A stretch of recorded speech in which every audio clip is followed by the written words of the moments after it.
Welcome back to the channel, everyone. This is Yodatus, here with another fun stream for us today. We're not going to be playing games today. Instead, we're going to be focused on giving a little bit of advice to Reddit. So the way that's going to work out is I'm going to go through a couple subreddits that usually elicit advice from people, and we're going to try to give our own. That's about the gist of it. Of course, if there's something I'm not too knowledgeable in, but if someone in chat is, then we'll just basically be the mouthpiece of chat. So let's see if we've got everything set up right for this. We're up here, blocking our own view. Looks like the chat is legible here. I was told that the last time I tried to do something like this on my debut that it was really hard to read the text. So I went ahead and zoomed in a bunch, and it seems to be all right. So let's go to AskReddit, and we're just going to start at the top and go down here. What's an unspoken rule that annoys you when people don't know about it? We'll take a look at what the OP has to say, which is nothing here, and then see what people say at the top. Let people know when you have them on speakerphone, especially when your husband, wife, partner, friend, any other human is within earshot. Yeah, I think that's like general politeness. Anytime you're doing anything that could involve a private conversation being made public, you should get the consent of the other person to allow it. That's not just on speakerphone, but you could apply that to recording someone or sharing private messages. That also ends up, talking about like sharing nudes and things. So that's a good point to have. There's 113 replies to that. This was 11 hours ago, so at this point there's pretty much no use in posting anything. It's just going to get buried. So we can just look through here and give some upvotes on things, and maybe we'll add a comment onto somebody else's if we want to add a little nuance to it. You don't need to attach yourself to the person in front of you when standing in queue. I don't really understand that. Attach yourself? Like you're still standing behind them. Maybe somebody clarifies a little better in here. Here, let's minimize these.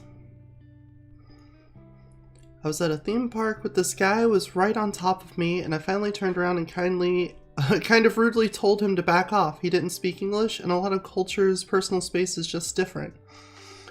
Okay, so they're just talking about standing right behind him. That's what they mean. I thought they just meant like, moving at the same time as them. Yeah, I can understand that. Give people a little bit of space, just for safety and comfort. Standing in doorways, go in or out, but get out of the way. I don't think that's an unspoken rule. I think that's a spoken rule, because if you're in the way, people are going to ask you to move out. A lot of votes on that one. Standing in the middle of supermarket aisle, blocking the entire aisle with your trolley while you stare at the shelf is not okay. Yeah, that kind of goes hand in hand with the last one. Well, I think that's probably the most we'll get out of that topic. I think in general, what a lot of that is, unspoken rules are just manners. Things that people don't necessarily think you should have to say. They just expect you to know them. And for the most part, we can all agree on a lot of things about respecting other people's space and time. But when you get into some of the more nitty-gritty things about manners, that's when people start wondering if you're crossing a line by not doing them, or if you're crossing a line by trying to enforce them. I'm trying to think of an example off the top of my head, but I think one of the easiest one I've seen humans talk about is elbows on the dinner table. Apparently, there's a lot of people that have strong feelings about elbows on the dinner table, whereas other people just don't care at all. So whenever those two people interact, it makes for a negative experience because one person thinks that you're being rude by putting your elbows on the table, or another person thinks you're rude by making a deal out of it. So you have to be compromising in a lot of those values. My nose is a little congested, so sorry if I sound nasally. Not safe for work. What has been the most spine-tingling, bone-chilling? I have a bad feeling about this experience. What happened? This was also 13 hours ago. So we're probably not going to find a room to post on here, but we can see what other people said. So many. The one that was most impactful was the time everything in my body was telling me to go see a sick friend. They'd been diagnosed with cancer and it wasn't looking great, but the last time we spoke they were getting by. I sat at my desk, gritted my teeth, and then went fuck it and bolted from work. And a house full of people, I was the only one with them when they passed. Damn. That really sucks. I don't even want to upvote it. But it's got to give you feels. I was out walking my dog when I got a funny feeling about my dad. He has heart problems and is prone to heart attacks. I called him a few times and he didn't respond, so I started to run back, and he was slumped in front of the sofa, showing all the signs of a heart attack. I phoned an ambulance and gave him basic treatment, and after the paramedics arrived, they said if I had been any later, he would have died. Damn, dude. Is that what... This is gonna be all the stories, isn't it? I mean, I'm kind of asking for it, so I have a bad feeling about this is probably going to be, I had a bad feeling about this, I did something, and then it turned out all right. There have been 2 occasions where someone whom I had mutual friends with just made my skin crawl. I was very open about it to both of the separate groups of friends and got the same response both times. That guy's a little weird, but he's great. Don't know why you're such a dick about it. Couldn't explain why I didn't like them specifically, so that didn't help my cause. First guy got caught trying to lure children into his car and arrested. Second guy got caught soliciting for child porn webcam services and arrested. Okay. I feel like your intuition's paid out this time, but I can understand your friends saying that, like, this guy's a little weird, but immediately thinking they must be a pedo.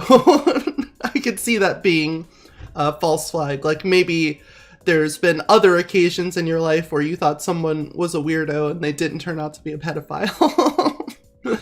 But at least in this case, it worked out for you. Got a little coffee with me. There's one thing that humans do right. It's coffee. Oh, that's a story and a half. I don't want to read all of that. Let's come right to the end here. During this the guy didn't stop staring at me for a second. When I walked up to the group to ask if I could walk with them, he suddenly started walking away. Okay, so you got a bad feeling about a stalker. Good. Oh, these are getting big old chunky stories. I'm done. People who have girlfriends. How?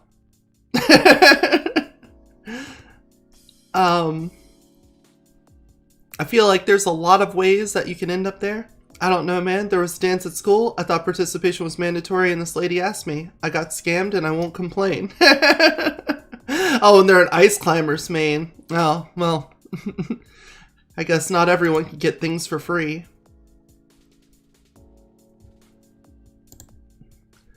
People who are girlfriends. How? It's a fair throwback, I think.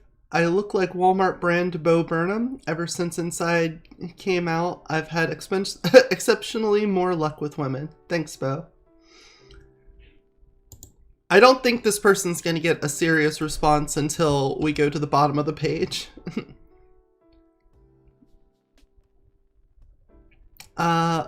Show her your Hot Wheels collection and she'll know. There's no opportunities for advice here. You know what we should do? Instead of looking at popular, maybe we should do it by new. That might be the way to go about this. And then that way we can get things, get in at the ground floor. When at a restaurant and the waiter asks if you want cheese on your pasta, what's an acceptable amount of time to have said the waitress shredding cheese before it becomes awkward? It doesn't become awkward unless you just sit there staring at the precious clumps of cheese as they dribble from the grater. If you want more cheese without the awkward situation, just strike up a pleasant,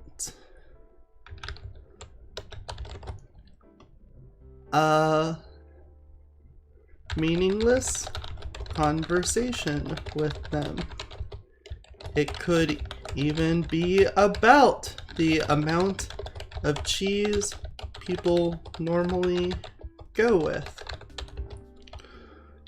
Yes, I'd like some cheese, please.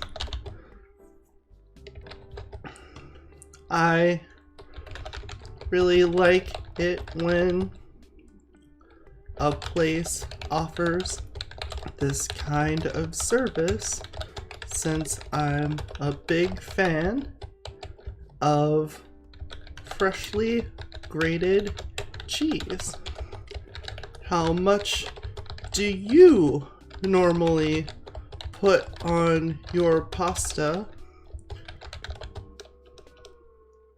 Yeah, when you order food from yourself from here, next thing you know, you have the entire wheel of cheese in powdered form on top of your sketty. And not a single awkward moment passed.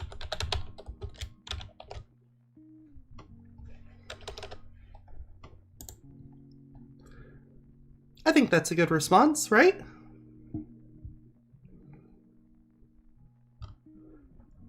Kind of answered the question. The awkwardness comes from the lack of conversation while you're doing it. It's the silence, basically.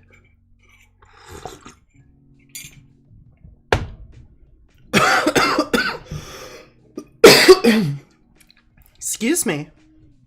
So if you can avoid the awkwardness, then there's no amount of time that it becomes awkward.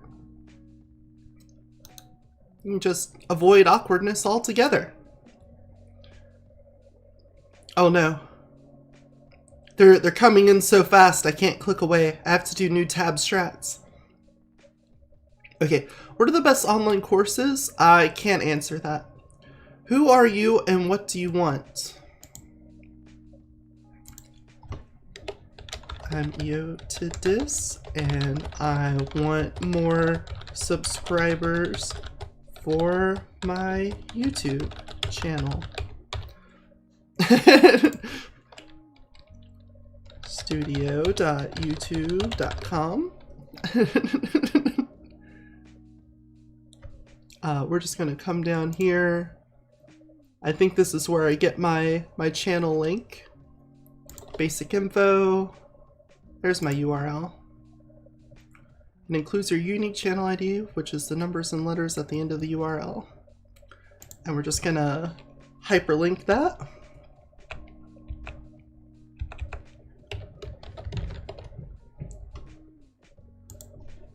An interdimensional beam.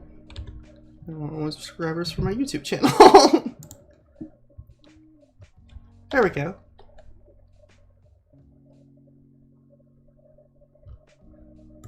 There we go. We almost look like a bot for that. Whatever. I'm not a teacher, so I can't understand, or I can't give an answer to that. I don't really have an answer for strict parents. People who follow on the freeway at a distance of less than 2 car lengths. How do you justify the risk to your life? I get the feeling that's not an earnest question that they're looking for an answer to. If you could kill one thing in any way possible, what would it be? Ooh. That's actually a good question. Kill, just basically terminate. Well, I don't think currency works out too well. That's just a representation of value. Killing death, that kind of seems like a paradox. But if you could kill one thing... Ooh.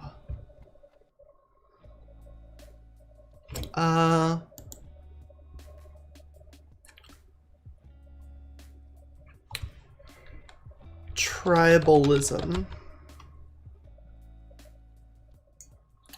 Let's specifically say toxic tribalism, because I could see there being good tribalism in the way that you can like support a sports team or something like that. Let's say toxic tribalism. Oh shoot, I didn't do a new tab. Damn it. Oh, how do you define a sociopath, or how do you identify a sociopath? Go to school to be a psychologist and learn the tools necessary to do so. Otherwise, you'll just see sociopaths everywhere and have one-on-one therapy sessions with people to learn more about them.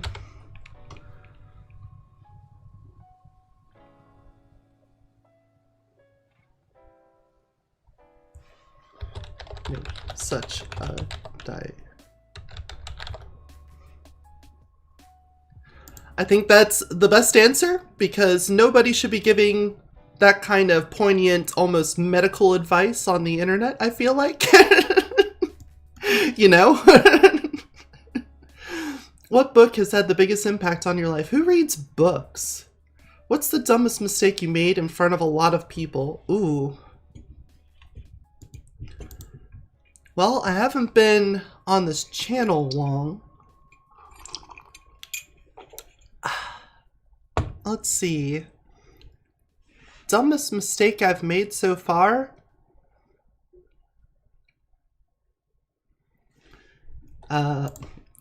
Thinking I could sing at all.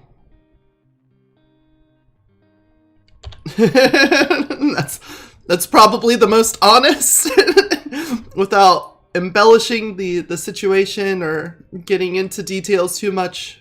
We can just throw that one out there. What's the most no drawing of Hilma af Clint? I don't know that question. How would you define giving a fair chance to people, books and or movies? A fair chance?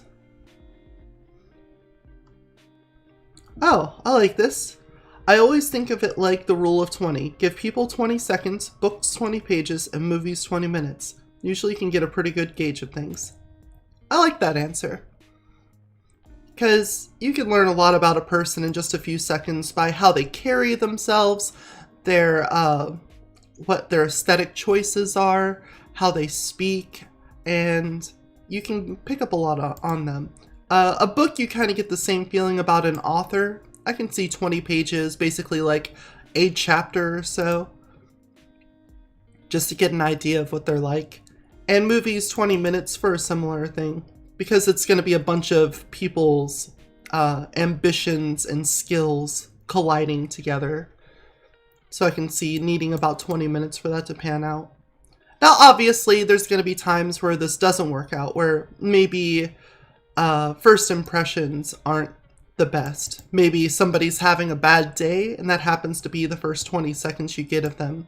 And then after that, you'll, you know, you'll do a little bit, have a little bit a better representation of what they're like. But that's fine. 20 seconds. Maybe you should give them 20 minutes too, but I don't think we have enough time to make 20-minute judgments for every person that you encounter. What are your reasons for losing respect for someone upon learning that they're a sex worker, if that's your case? Well, it doesn't work for me. I don't think I lose respect for somebody that's a sex worker. Personally, I think doing sex for work is hard. It's like being an athlete.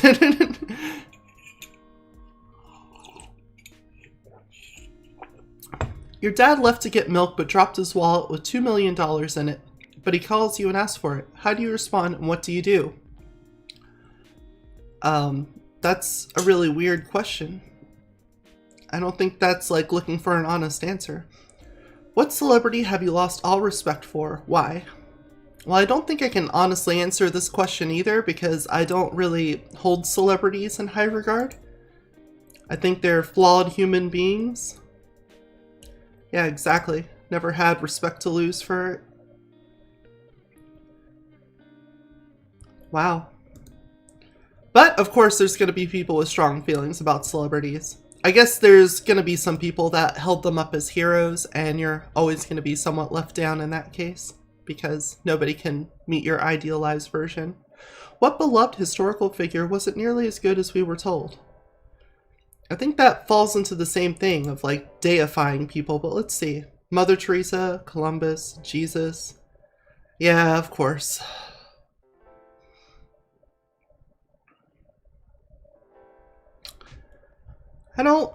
I think that's maybe a bigger problem with humans, is that whenever there's somebody that you like, you tend to just put them in this like godly presentation. You put them on a podium and you kind of disregard all the things that are bad about them in order to uphold the good, or use them as an example of the good portion of some ideology or something like that.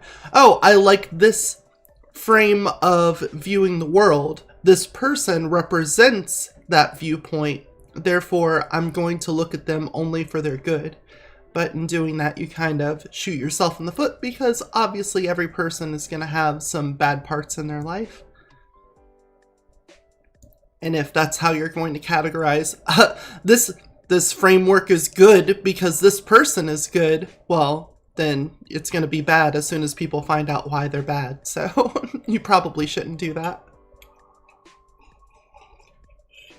Now, that's not to say that you shouldn't try to live and be an example of what's good in the world. I think if there's more people that follow a framework and has good outcomes for the majority of them, then you're probably onto something. Just keep in mind that putting a single person as the face of anything like that is going to lead to problems whenever their bad stuff comes out. Homeowners of Reddit, what do you wish had started doing when you first got your home? Well, I wish I had put up better wards, but I don't think that really applies here. Speaking of which, tomorrow the stream is going to start much later because I have to do a little bit of, let's say, renovating the layer. I'm going to be changing stuff around, and I don't really know when I'll be finished and ready to stream again, so I just set a late time for it, like 7 p.m. But if I'm not ready by then, I'll just make a post on Twitter or something, so if you wonder why I don't have my stream ready, that's gonna be why. What do you think is the best thing ever created by humans? Oh, stuffed crust pizza. I do like cooking. Music by far. Music's good. Sarcasm? Was that invented? Oh, I'm gonna cough again, excuse me. Oh, sorry about that. So let's see, the best thing ever created by humans. Now, it's not invented, created. So let's see, the best thing ever created by humans. Probably logic switches.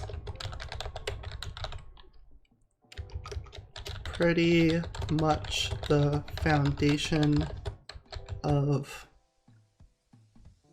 a lot of, well, foundation of digital frameworks and helps in understanding even some amount of psychology.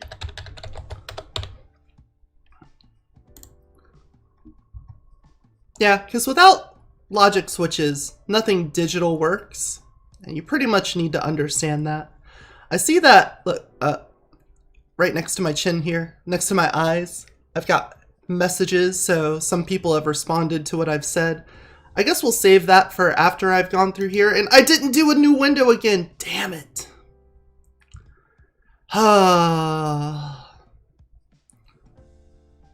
What old YouTube video do you love so much? Man, there's a lot of them. Let's see what other people said. Stupid potato. I liked like Weeble stuff from back in the day. I went back and watched like some Foamy the Squirrel because I remember that being pretty popular about like what 15, 20 years ago. But it doesn't really hold up that well anymore. It is a little bit of the law random, but that's about it. Technically, couldn't any woman your dad screwed be your mom? I mean, I guess so. Sure. I think the answer is sure.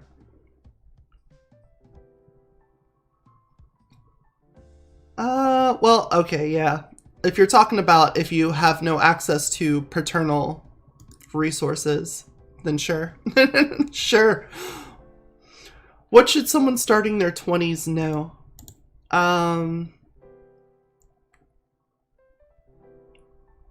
Wow, that's probably the best advice you can get.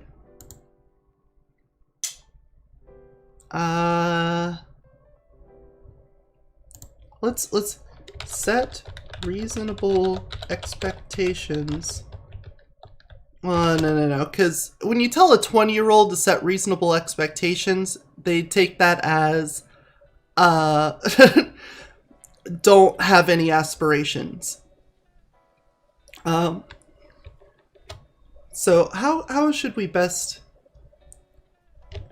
You're still growing and learning a lot, and it's easy to think that you finally have a grasp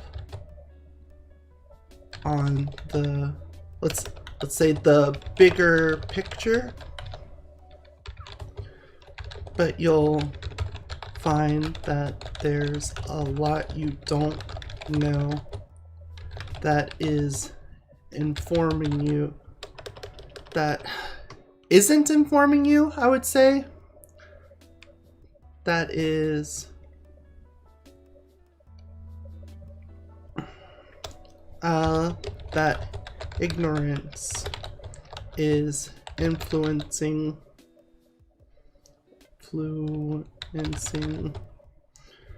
your opinions and actions in a lot of ways, and it can be easy to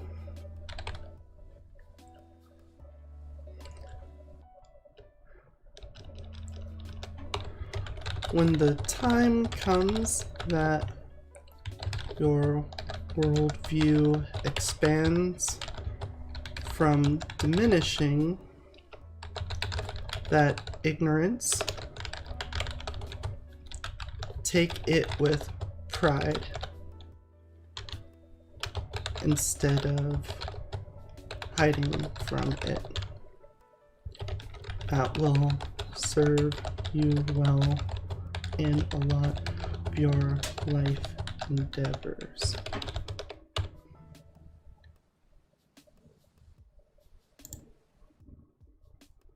Yeah.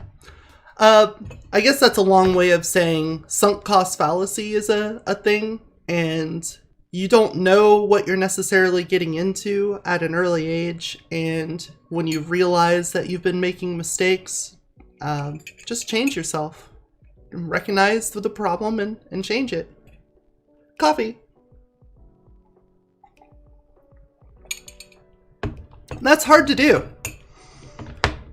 Because once you're invested in a certain way of life, a pattern of behavior, maybe even something like a career, and you realize that there's something about it that you don't like, it's hard to move on from.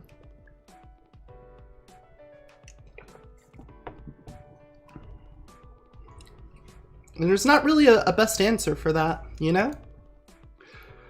Who's the most famous person from your city or town? Me. I don't really have a city or town. I'm just by myself, so.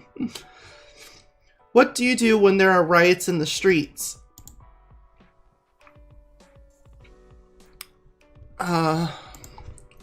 Protest in the sheets.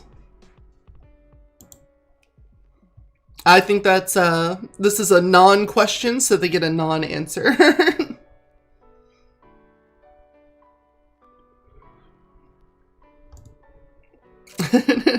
How do you really feel about pit bulls? They're pretty cool dogs when you train them, just like any other breed, but the scary part is when people don't bother training them and keep them unleashed. The breed has a lot of potential to be dangerous if the owners do a poor job. That's not the dog's fault. They're animals. What else would you expect? That is like the only reasonable answer. The only thing I would add on to that is that certain animals are more aggressive than others. Like you see people with domesticated tigers in their home, and then one day the tiger snaps. Like, what did you expect? They're a feral killing machine, and you left it in their house. Well, pit bulls are also pretty terrifying. They have strong territorial instincts, and they're very protective, and they can be quite vicious in that protection. Hey, Luis. So you just you have to take that with a grain of salt. But yeah, if dogs are domesticatable, even pit bulls, to a point, you just need to train them and treat them with that respect. People with rejection sensitivity dysphoria. How do you meet people to avoid desperate loneliness? I don't think I can give advice on that. I feel like that's nearing on the kind of thing you need therapy for. What is the ugliest tank in your opinion? The one from Left 4 Dead?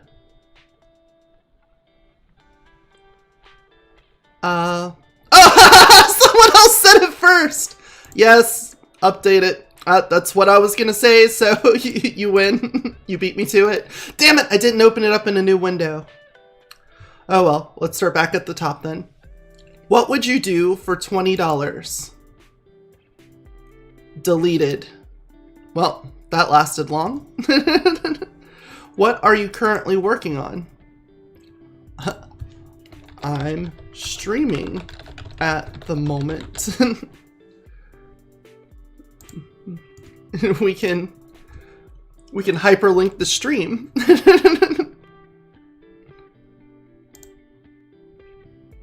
There we go.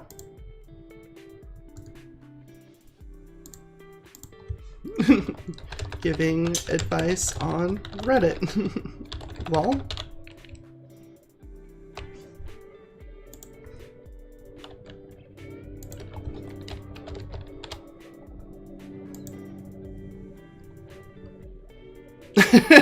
That works out well. Oh, damn it, I didn't open it up in a new window again. Oh, we're failing so hard at that.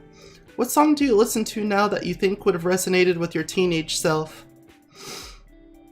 Don't think I can really answer that. I'm not sure where I would put teenager at the point in my experience as a being from another dimension from your alls.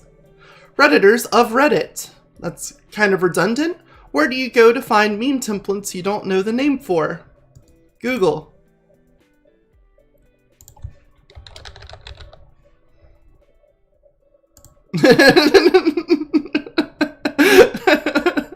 You're welcome. What would you do for $20? Ah, you're just doing that again. What are your thoughts on casinos kicking out card counters from their premises?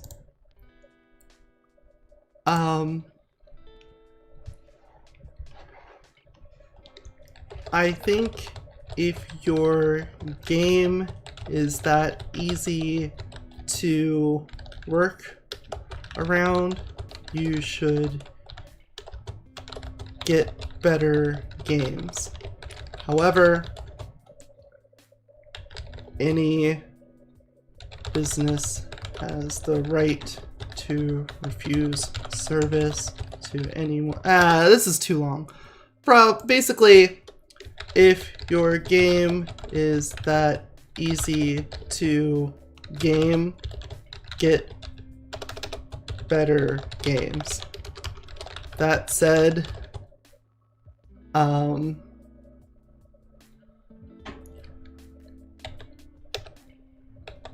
if you want to shark casinos, just play poker and take people's money instead of the casino. They won't care. Let's put it that way.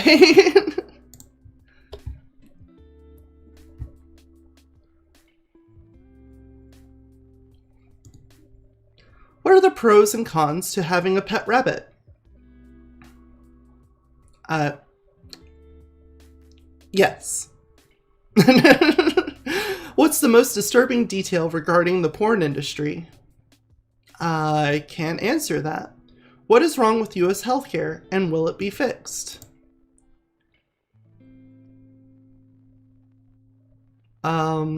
Well, the problem with US healthcare is multifaceted, so it's hard to pin down to any one thing. On one hand, there are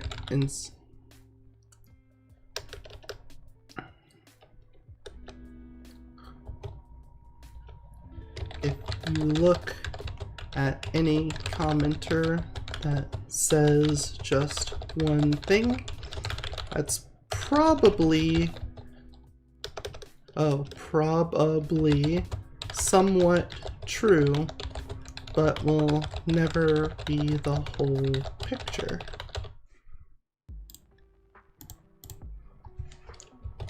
There are problems with the ways healthcare is administered at a local/business level, and also systemically at a federal level.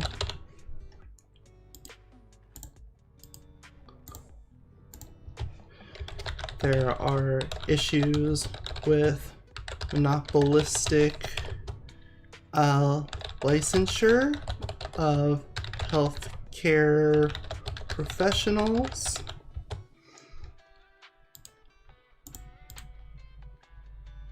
Licensure is how about licensing?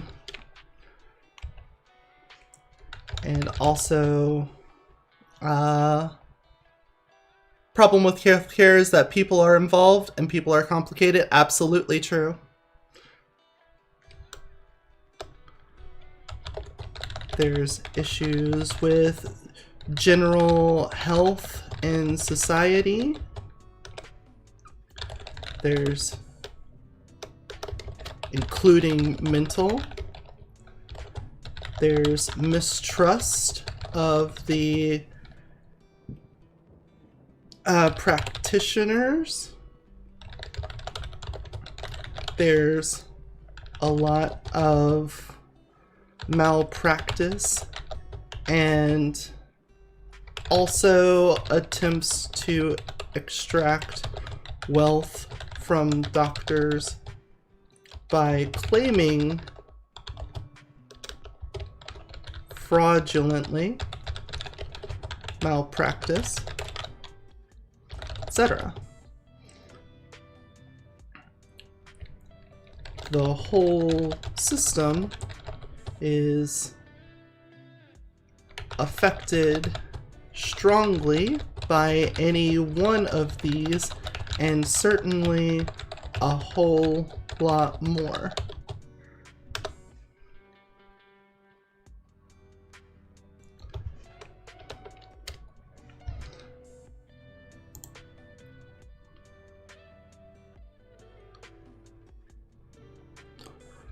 There are problems with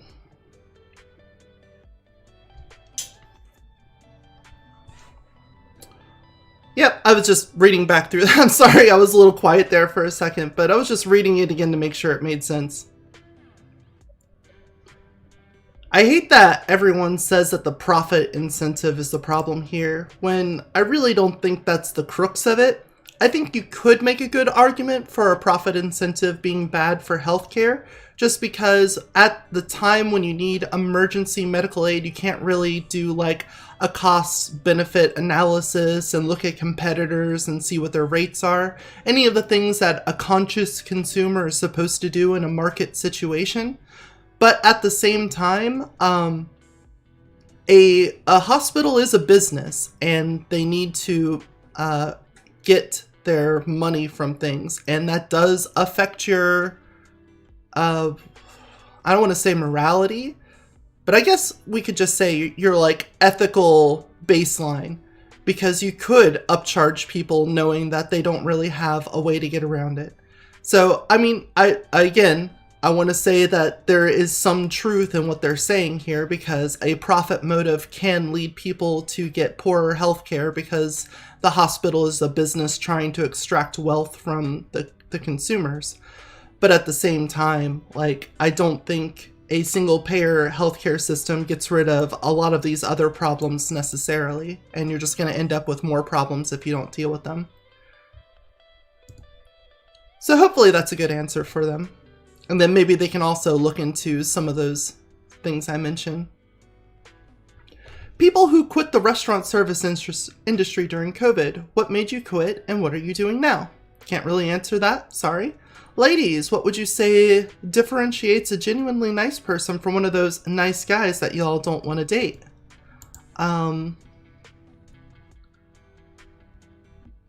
Sincerity? Yeah, I could see that. A nice guy does nice things because of ulterior motives. Yeah, this is probably the best one. I think a lot of people can suss out this kind of thinking from people whenever they're talking to them. Someone who's nice and expectations of being rewarded for niceness is a lot different from someone who does something nice because they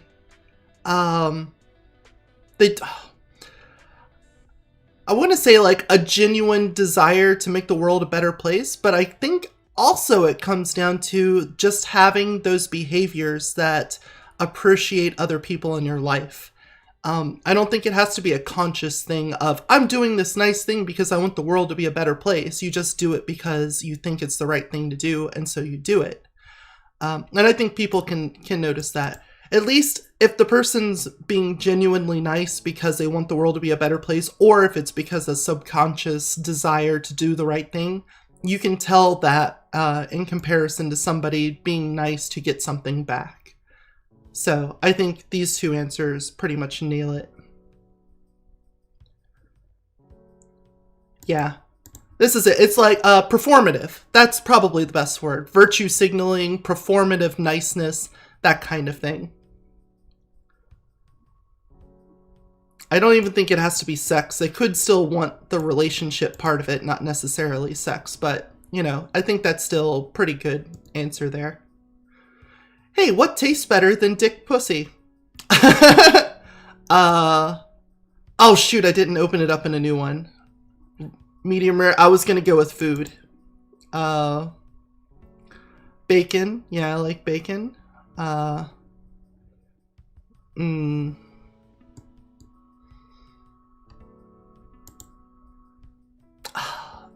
it's a non-question for a non-answer.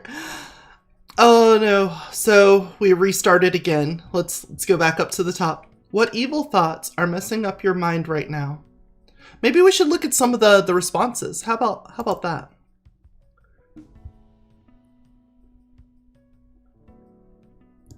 Fastest person on the planet?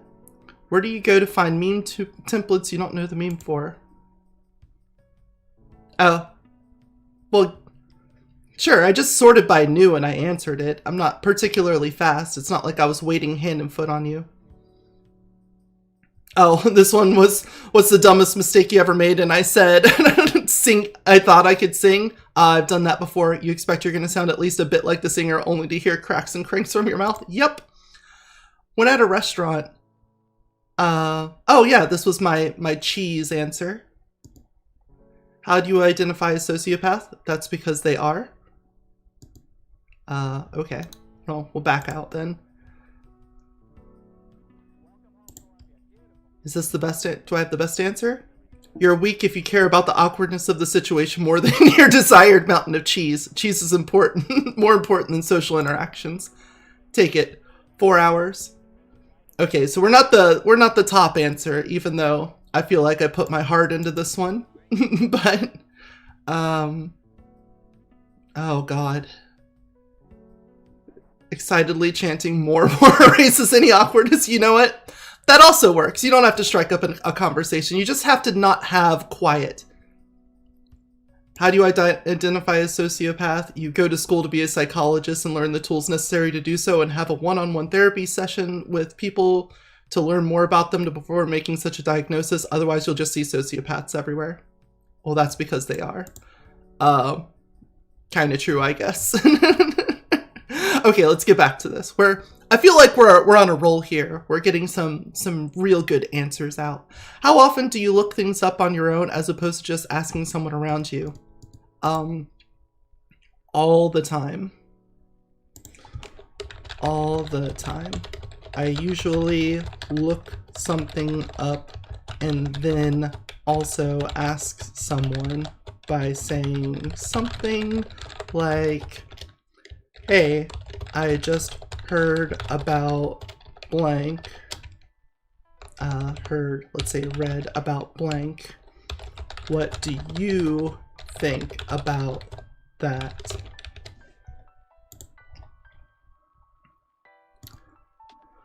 What's a current fad that you can't wait to end?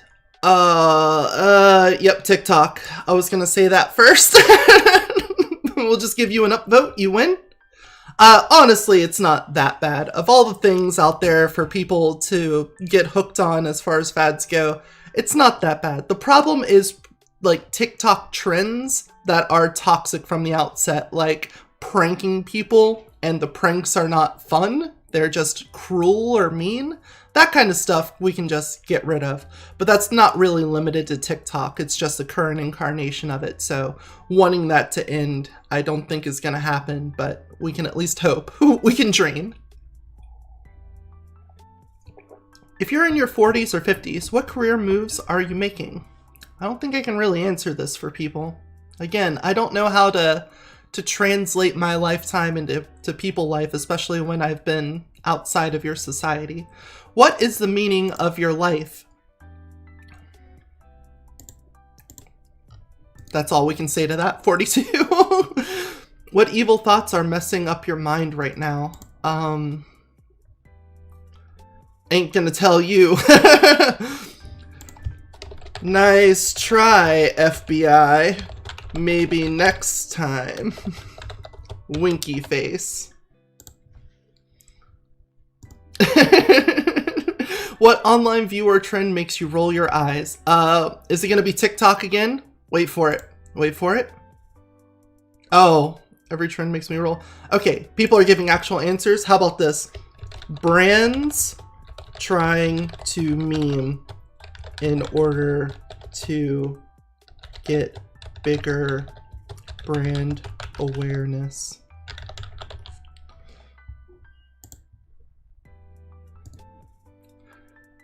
What do you think is wrong, but we overlook it in general as society? Oh, well, I'll answer that for humans. What's wrong? People don't want to care for others directly around them and just expect someone else to do it, even when there is more than, even when they possess any amount of tools to help them out. All it takes is sharing a little food, letting them shower in your house, etc. Small tokens that any person could share, but don't, while demanding that others make that sacrifice.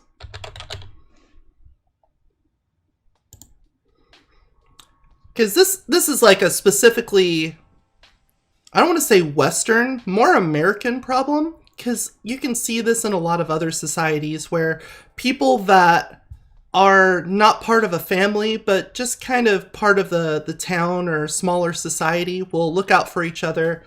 They'll get food to the elders in their society. There's like an actual community that cares for each other. And even if they don't have all of the resources and technology available to people in America, they seem to take care of each other. Whereas here, it seems like people want to put that responsibility on others or on some entity when they're fully capable of doing it themselves. Like, I'm not saying you have to go out and buy food for every homeless person that you run into. I'm not going to say that because that'd be a good way to drain your resources. But if there was a single homeless person that you can invite into your home, give them a shower, give them some clothes that you haven't worn in 2 years, let them get tidied up, and then maybe give them a meal and help them get a job, then, you know, being inconvenienced for like 2 weeks by having a homeless person with you could absolutely flip their entire life around, and it really didn't take much from you at all. And nobody will do that, even though they have full capability of doing so. I mean, it's a huge risk, you know, inviting somebody into your house, that vulnerable place. They could end up stealing from you. It could be bad. I understand why people don't do it. But when we look at problems in American society specifically, a lot of that is mistrust. And a lot of that is the disheveling of responsibilities onto other people. And it's kind of funny to look at how many people want something done but are so averse to doing it themselves. How did contemporary music get so sexualized and normalized? I think that's because sex sells, and most media is thinly veiled advertisement of some product.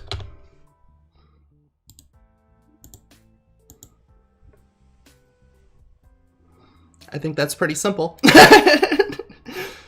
It's not so much that contemporary music is bad. Obviously, there's a lot of artists and bands and even production companies out there putting out some good stuff, especially when it comes straight from the heart, and you can see like indie developers and stuff like that putting out music.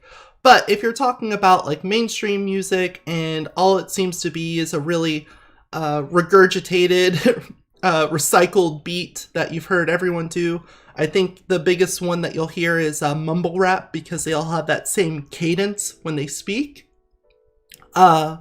Is just because it's not the music that they're selling, it's like influencer content, where you're not really selling the thing, you're just selling the lifestyle. You're trying to get people to buy your merch and stuff. The music is kind of immaterial to it. You're selling something else. So the music isn't that great. It's a proxy for something else. What's the weirdest, funniest social media bio you've ever seen? I don't really know. I can't think of something off the top of my head. Lefties of Reddit. What's it like shaking hands? What? Is this a meme I don't know? Oh, left hand. See, this is how politically poisoned I am. I thought this was lefties, as in left-leaning, politically minded people.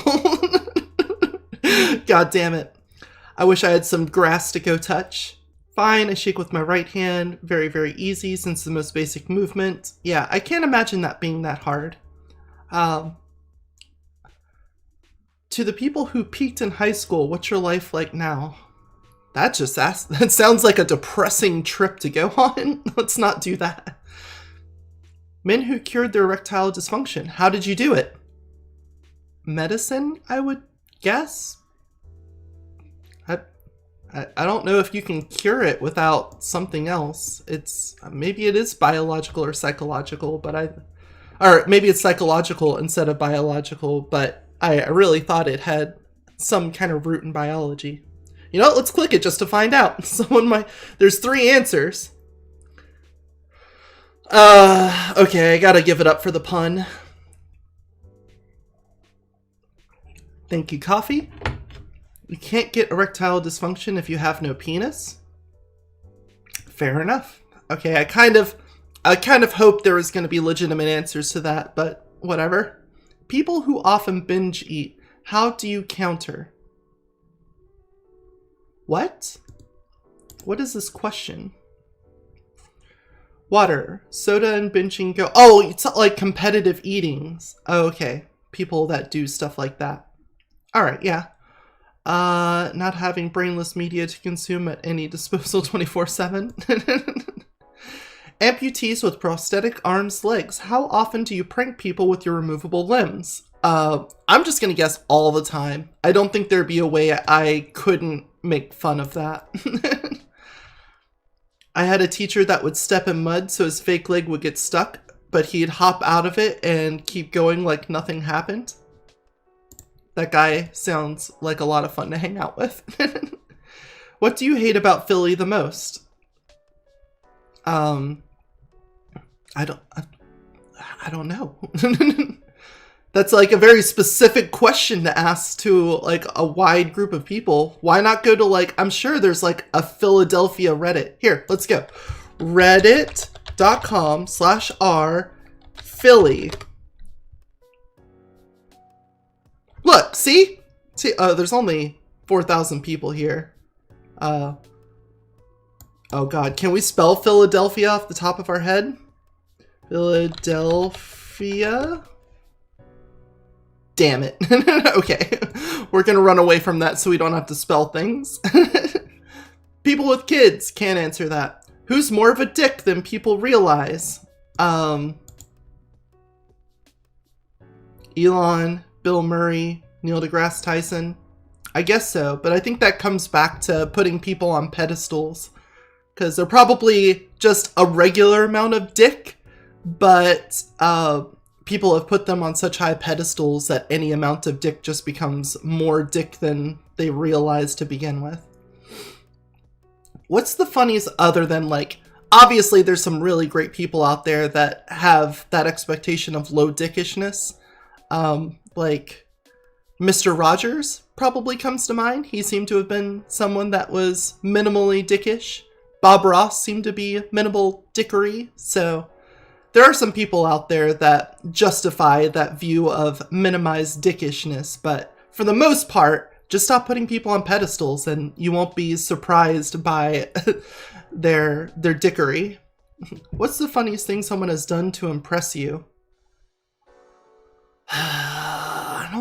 I can't remember the last time someone tried to impress me, let alone did something funny to do it, so I don't think I can answer that either. What if the rich think they're untouchable? Can we speed up the process of climate change to the point where money has no value? That's a lot of questions all at once. There's an old expression, cutting off your nose to spite your face.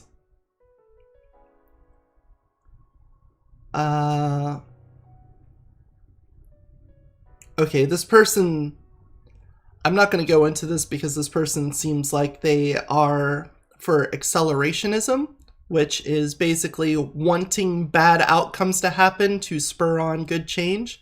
The problem with that is that you can create crisis situation. Oh, let's just say that.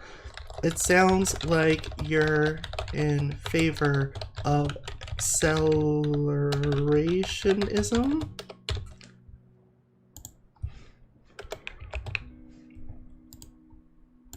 Oh, let's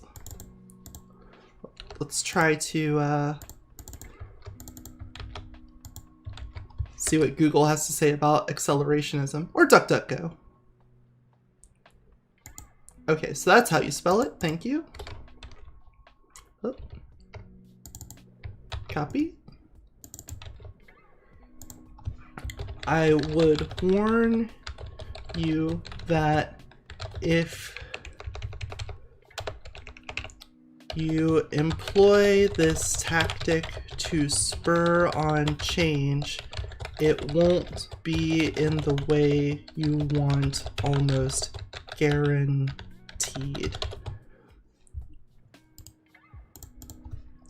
The way that's played out historically is that in order to combat whatever crisis arises from the artificially sped up incitement of the problem, just ends with people already in power doing what's best to preserve their position in society.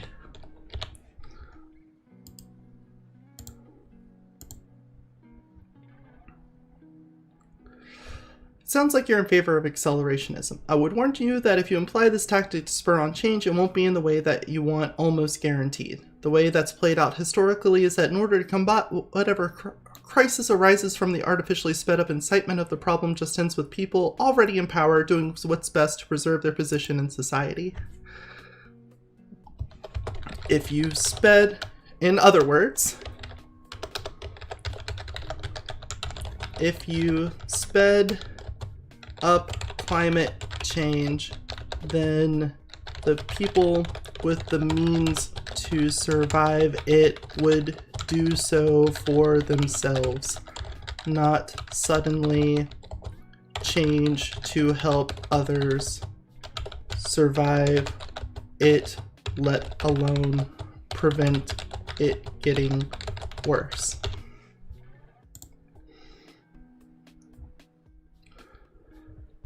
So we'll leave it at that. Hopefully that helps them get a better, like, grounded worldview. I don't think you can get people to the point where money has no value. I don't think that's gonna happen. It's like money serves a utilitarian purpose outside of whatever's going on with the climate, just because of trade, resources like that. So I don't think you're gonna reach a point anytime soon where the climate change issue is going to get rid of the need for currency. And if we do get to that point, your problem is more than just the climate change. You're talking about an entire fallout of society, and that's a whole other can of worms. Anyone have body dysmorphia as a kid? What age did you realize what it actually was? I don't know. Kind of a shapeshifter, so it doesn't really matter to me. You wake up in Amazon rainforest alone with a dull machete, 5 feet of braided rope, 1 bottle of clean water, and 1 donut. How will you survive? I feel like you just... Why did I wake up in an Amazon rainforest? But first of all, I probably won't. Better survivors than I have died in similar situations. And understandably so. However, I guess I would try to gather edible...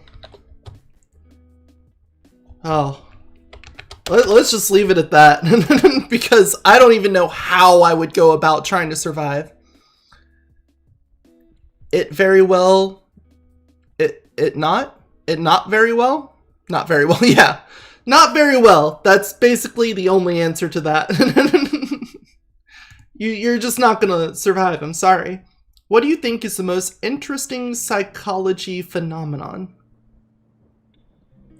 Oh, that's rough. There's a lot of really interesting things that go on inside the mind of a human.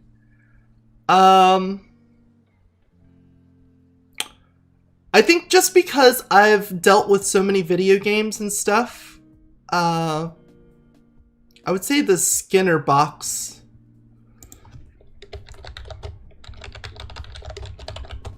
Let's Skinner box. Just link them to a Wikipedia article on it. Operant conditioning. There we go.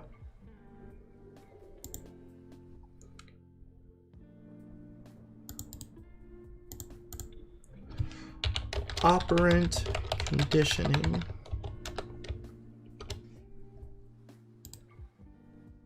How did I misspell that immediately?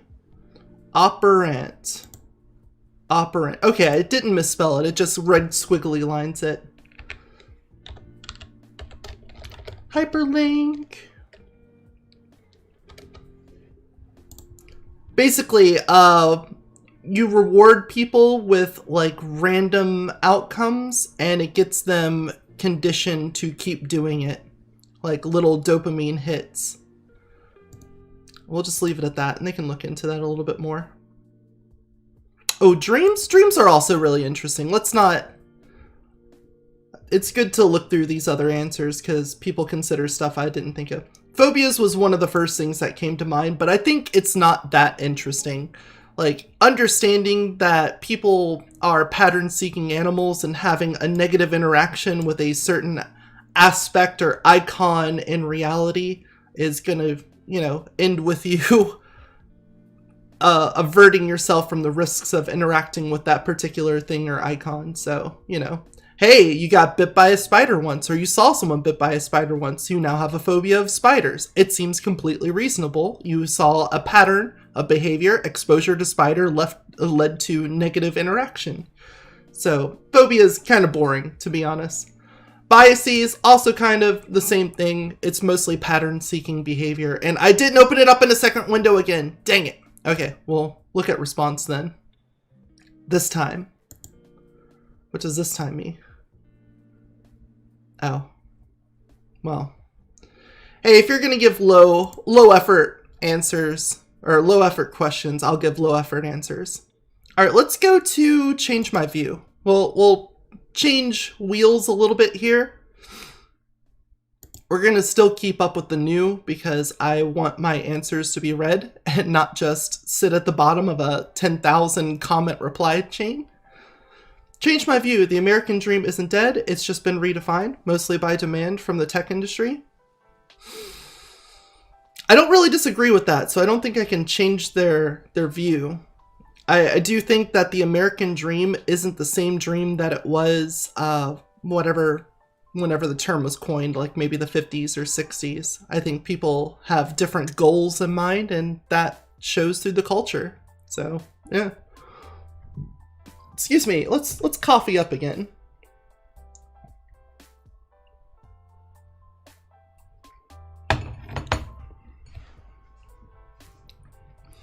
If the information shared so far is the only substantial evidence, the parents of the Oxford school shooter should not face involuntary manslaughter charges. Now that's a juicy ChangeMyView. Yes, this guy killed and injured people with a handgun purchased by his parents, which appeared to be an early Christmas present for him.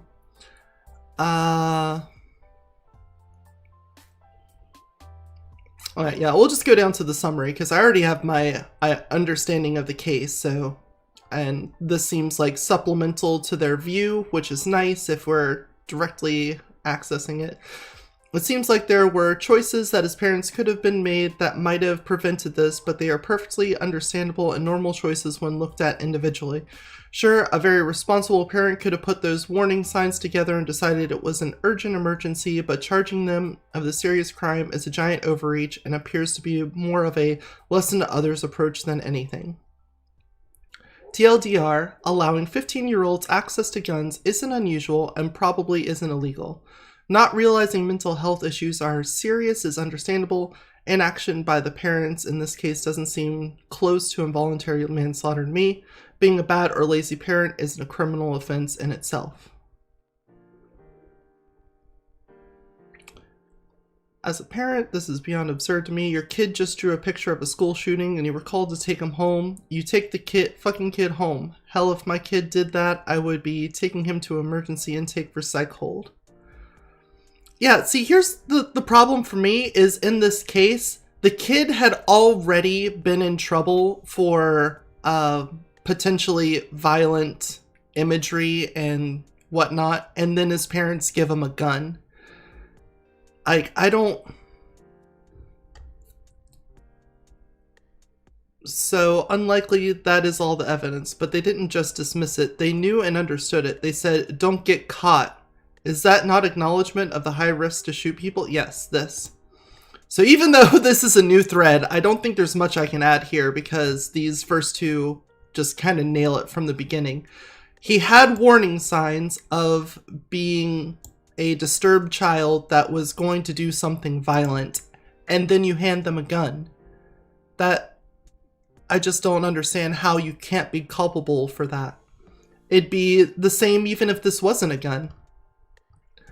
I think that that would be how I present this. I think the same could be said if this wasn't even a gun situation. Take, for example, if the child in question had already been brought to the admin office for depicting murdering an entire class with a car. Depicting.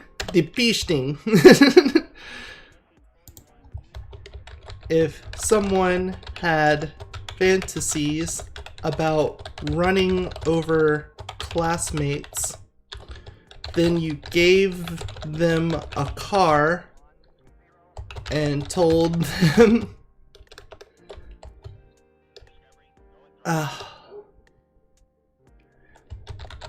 car followed by them using it for manslaughter, I think you would still have some responsibility there. Because I think it's easy to get caught up on the gun thing, because obviously guns are a hot topic for a lot of people just because of the various laws and the Second Amendment in American culture. So trying to take it a step away from guns can kind of help that conversation. And I feel like this person is probably just focused on the gun, since that's like a part of their argument, when I really feel like, you know, if they had given him a knife, like the same thing.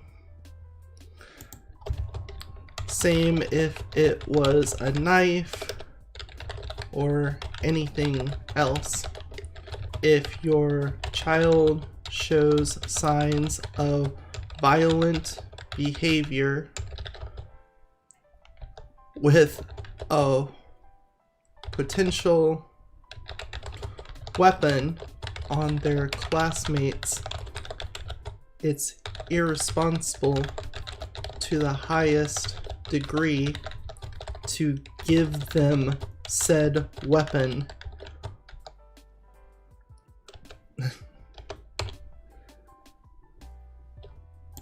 That's like the best thing I could say. It's hard to get any better than just throwing out there. They were specifically told there was a problem and it wasn't addressed. And not only was it not addressed, it was exacerbated. So gotta be reasonable here. Change my view. If there were cordial strangers waiting in line talking about the pandemic, you shouldn't tell me the COVID vaccine isn't worth getting. What? Is that even... What is the coherent view here? If we are cordial strangers waiting in line talking about the pandemic, you shouldn't tell me the COVID vaccine isn't worth getting. Okay. We are the cordial strangers. I'm not going to change your view on that.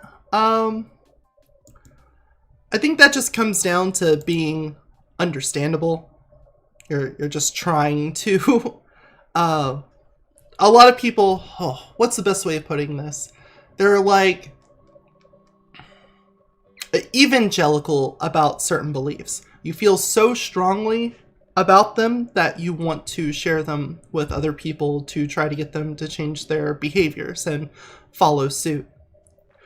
But let's see the lengthy explanation here. I have friends in my town and I know believe different things about the pandemic than myself, but 2 years in, it is a common discussion thread. Many people in my town have had it by now. The Delta wave brought the symptoms of losing the sense of smell and taste. Let me tell you, they will go on and on all day about the personal healthcare challenges and how they want their taste back. They will repeat it over and over again in the same conversation because it's so upsetting to them, but the moment I acknowledge how scary it is and how horrible it is and respond with how my family got vaccinated as soon as possible and I got my child vaccinated as soon as possible, this nice stranger who I've been in line with for over half an hour just bluntly tells me getting the vaccine doesn't make any difference. You can still catch it. I mean, it may reduce the symptoms. Well, they just admitted that they're contradicting themselves then. Doesn't make any difference. May reduce the symptoms. So this person is probably not basing this belief rationally, or they've just done a poor job of substantiating it. So, yeah. I can't change your view on that because I can't. I don't think I can change your view on this specifically. Of wanting to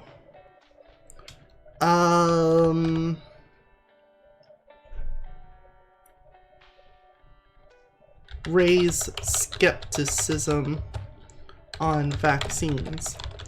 But I think it is important to have a society that is accommodating to tough conversations on what's best for said society. If two strangers, let's even use their word, cordial strangers, can't have a conversation on the efficacy of a response to a health crisis without being personally hurt by the answers, then it's pretty hopeless to expect real change to come from any kind of conversation.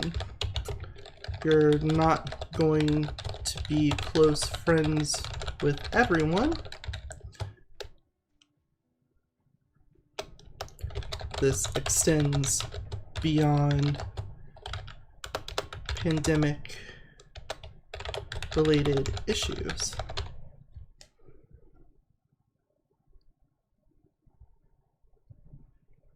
The woman then talked about how she's glad she has immunity against the new variants. She mentioned how not needed more time, next up in line, said her goodbye.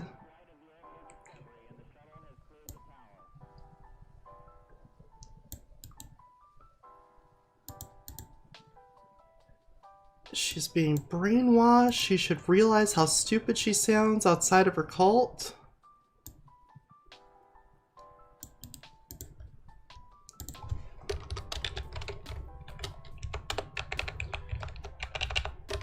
This doesn't help. That's not persuasive and just leads to people resigning themselves further into the cult-like behavior you're describing.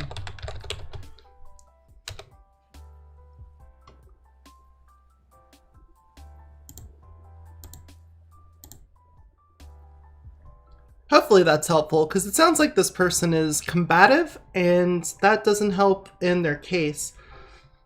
But more importantly, if you're having a pleasant conversation with a stranger about vaccine policy, and it upsets you that people have a differing opinion, and you're not able to engage with that without having brain thoughts like this, then I'm going to put a little responsibility on you and say you need to grow as an individual and learn to handle that situation better.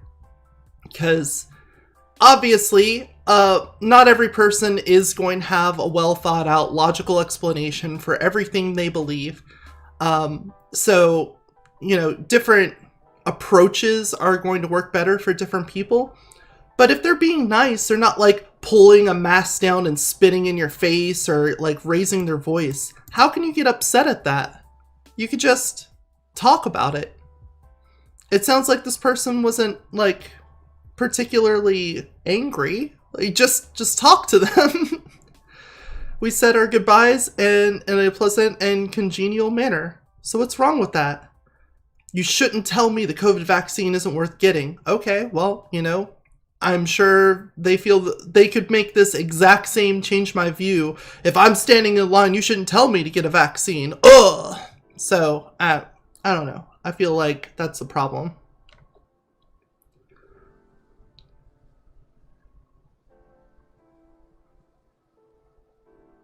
I think this is fair. I think this is a fair way to engage in that conversation. Change my view. The God of the Bible encourages the moral practice of human sacrifice numerous times. What I know about the Bible, I would say I can't really change your view of that because it does seem that way. Change my view. The 5-day quarantine will cause millions of infections. Maybe. Change my view. Beyond virtue signaling, I don't think gender swapping of characters is useful. Man, it's hard to answer a lot of these change my views if I agree with them from the outset. Like, the first thing I try to do is take up a devil's advocate position where I say, okay, beyond virtue signaling, I do think gender swapping of characters is useful. How would I argue for that? Well, I can't, because if there's already an established character with their canon and they have a set presentation and gender expression, I don't think changing that is healthy for whatever ends you're trying to reach. If you want better representation, you're probably better off just having a character of that gender expression encapsulate the behaviors you want this character to have. I just agree that this is not the way to go about it, so we'll just pass on that one. Trading stocks is glorified Pokemon card trading. Well, I know that's incorrect, so we're just not going to bother with that at all. Because there's already deltas from the OP and 56 comments, and I don't know enough about the stock market to give a better explanation. But, you know, Pokemon card trading, a lot of the value is artificially made there. Like, each Pokemon card is made by the Nintendo company, and they're given different rarities. And the value of a card is based not only on how rare it is, but how demand it is. So some of it's true in that stocks will rise and fall in accordance to demand, but there's not like a set stock company that sets the rarity and determines, like, from the outset how many of this stock is going to be printed. That's going to be based off of, like, how the company is run and how their industry is regulated and all these other factors that go into determining the value of a stock. So I don't think that's a good analogy, especially since the handshaking with stocks is a lot faster. With Pokemon cards, if you're really looking to be a collector and expect to get money off your collection, you're going to hold on to those cards for a really long time. Whereas with stock trading, you're going to dump them as soon as it seems like it's reached the peak, which could happen really rapidly compared to a Pokemon trade. But again, I don't know a whole lot about stocks, so I can't really give a good opinion there. Opinions rarely change people's views. I think in isolation, I guess it's weird on atheist versus theist debates. People say shit like XYZ is bad and wrong, or your atheist logic is stupid just to be not biased. I also think saying theists are stupid is wrong to change people's minds. I'm not saying you can't say it. I'm saying if your goal is to change their view or debate, saying it's stupid is the incorrect way to go. Well, yeah, I'm not gonna... yeah, telling people they're stupid usually isn't a way to get them to change, but I think that's different from saying opinions rarely change. Yeah, generally speaking, debates are for the audience. To put it simply, usually a single opinion doesn't change someone's point of view. It does, however, sow the seeds of change. Compounding viewpoints from differing experiences and, well, let's say experiences, facts, ideas, etc., all put pressure on someone's position to change. It's not that one, let's put this in italics, one opinion causes change, but a cascade of opinions that pushes someone in a different direction. That sum is comprised of a bunch of individual opinions, though, so each one is somewhat responsible for that change, even if it's spread amongst the group.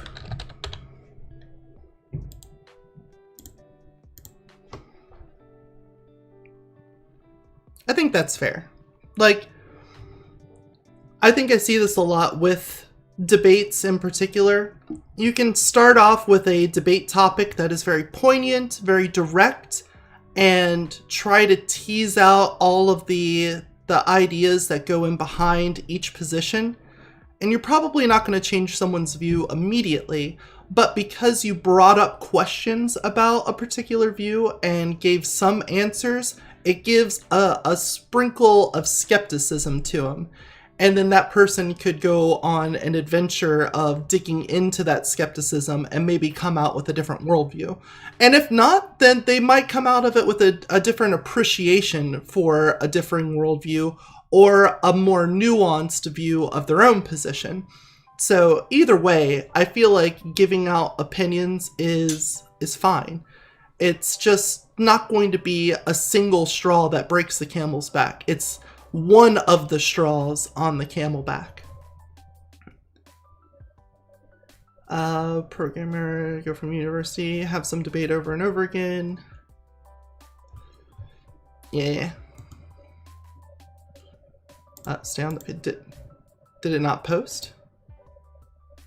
There we go. Okay. To go to the bottom? Should be at the top, right? Oh, yep, there it is. I just didn't see it posted. Okay. Observations don't equal racism. Ooh, that sounds spicy. 5 hours ago, already at 130 comments. I'm going to guarantee that the issue here is going to be a disparity between description and prescription. People want to bring up a description of some behavior or statistic or something like that and leave the prescription kind of open to fill in the blank, and so people immediately fill that blank with the most reductive answer to that. Oh, you must be talking about the inherent characteristics of that group. So, yeah.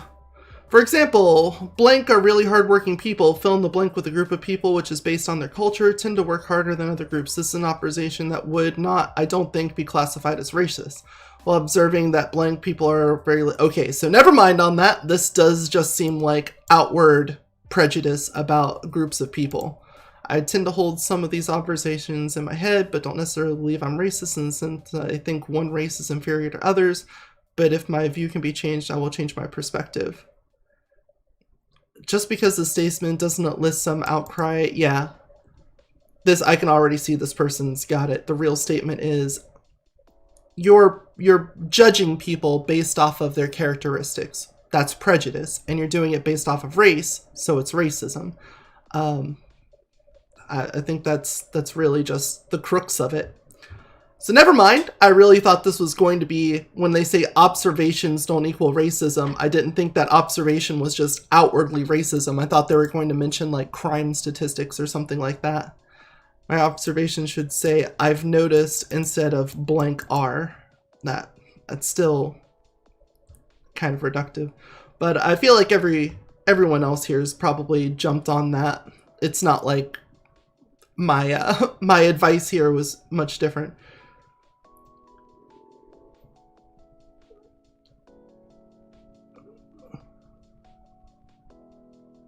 Yes.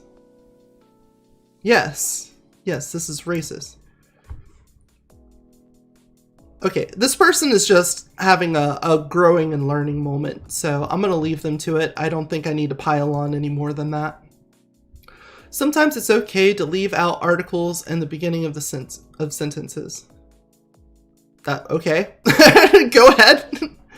There is nothing unethical about stealing from Walmart.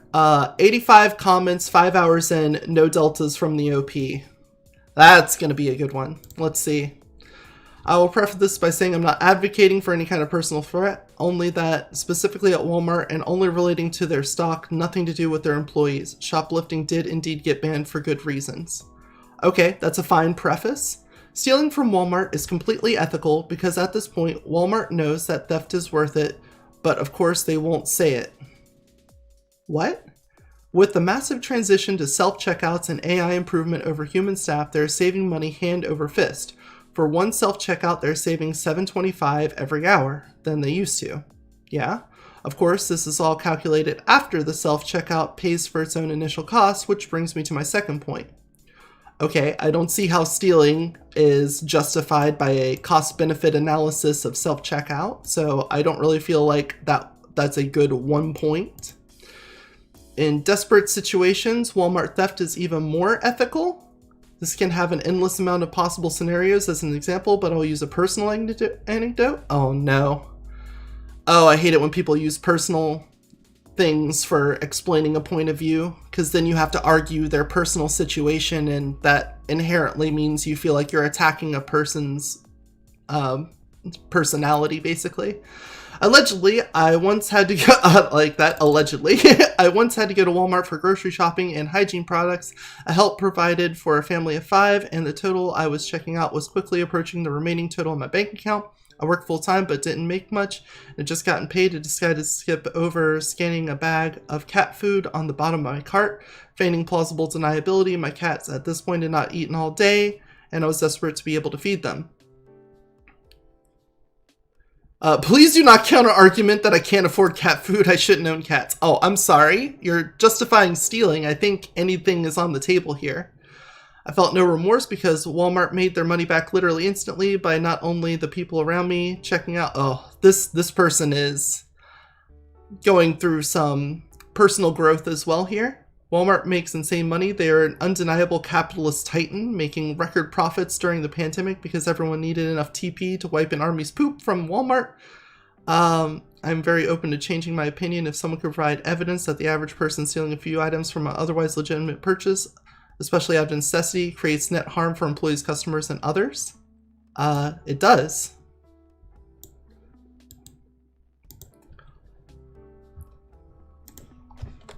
I don't really feel like you're looking for your view to be changed as much as you are just trying to justify the way you handled a tough situation.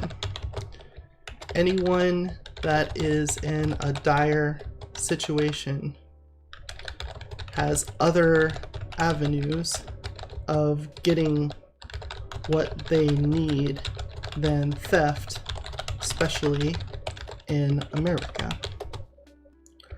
There are charities, government aid, and even the kindness of strangers that you could have looked to instead of just defaulting to taking what you want at the time you needed it.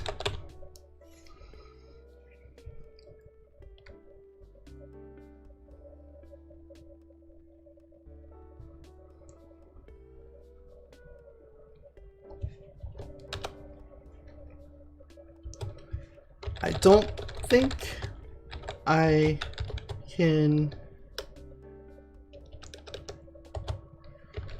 Thing I would want to change your view on isn't that single acts of theft generate noticeable impact on the livelihood of the employees or otherwise working for Walmart or the company itself. I would want to change your view that theft is the answer to the problem of being impoverished and needing products out of your price range.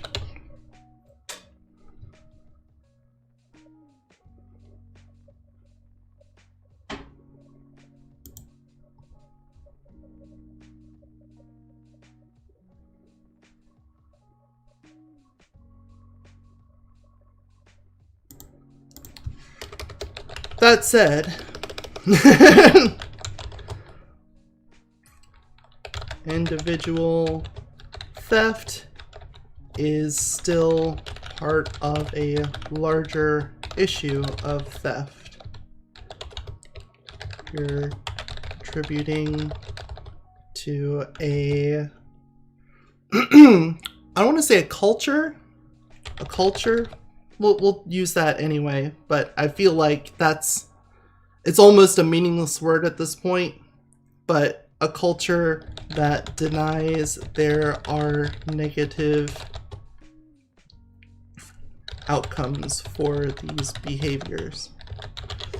Even if insurance covers the lost product, those premiums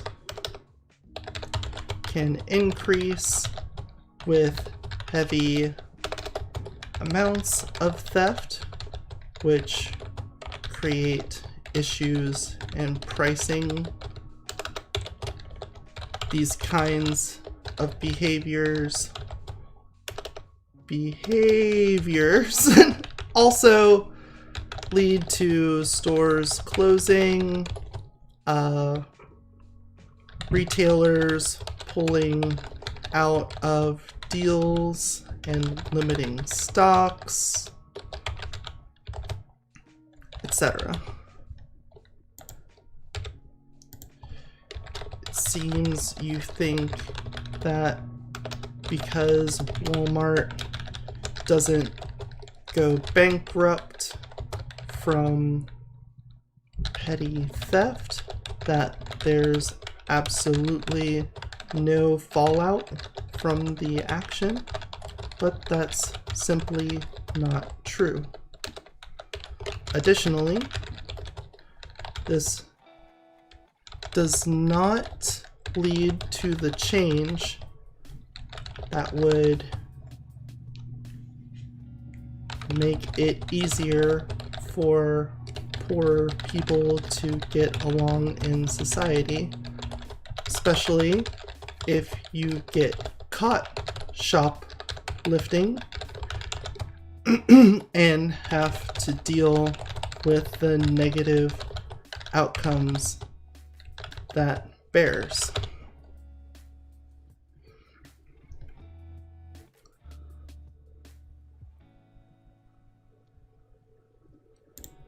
I think that's fair.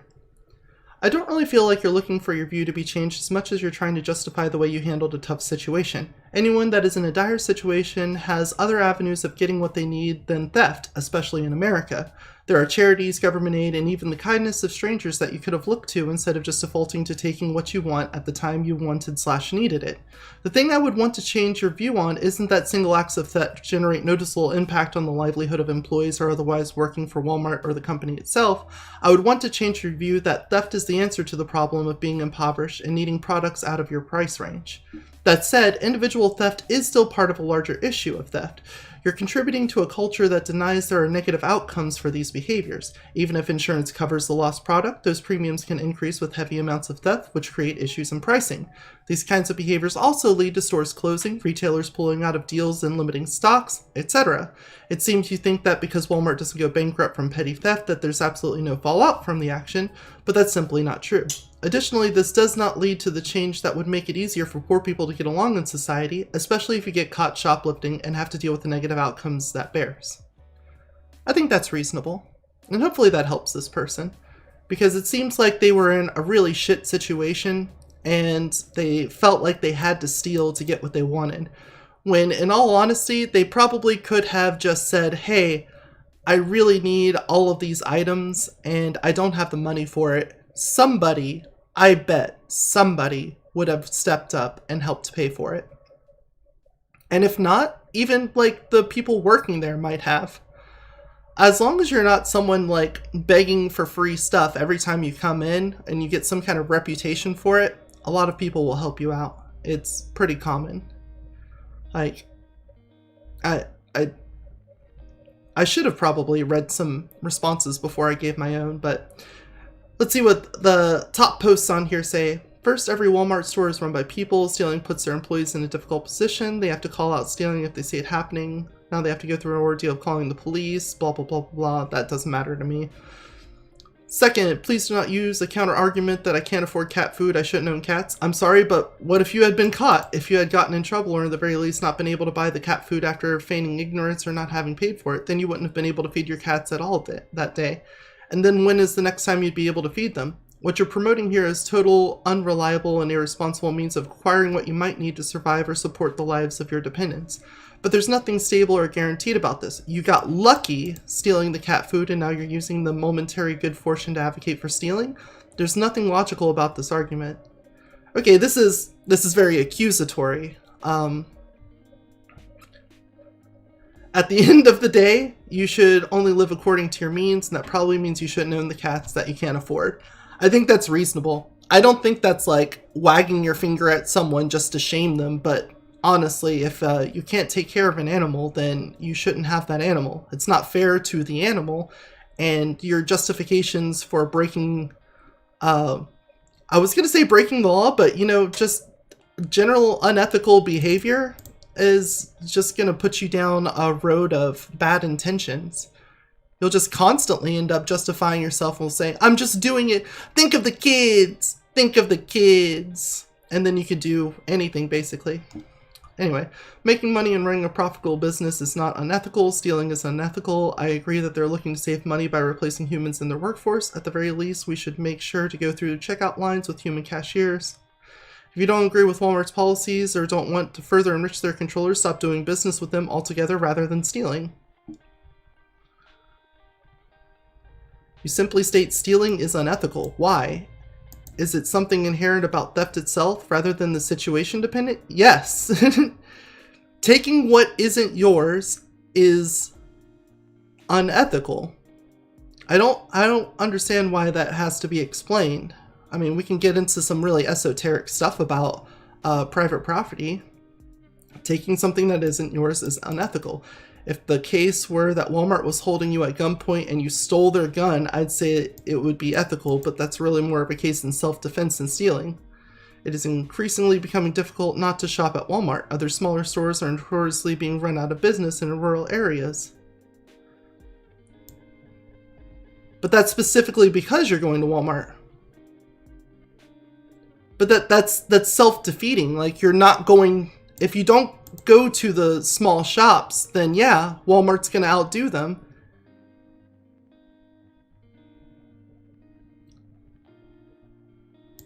Yeah, this also only depends on that. Anyway, we do have an answer. Let's look at the reply here.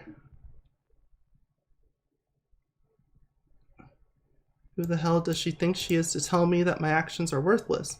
What an entitled and thoughtful way to behave in public. You go on to tell me that I shouldn't be personally offended by your statement, and then in the next sentence you tell me that airing my frustrations online about my unpleasant but civil interaction with a stranger is offensive to people online? I don't remember saying that.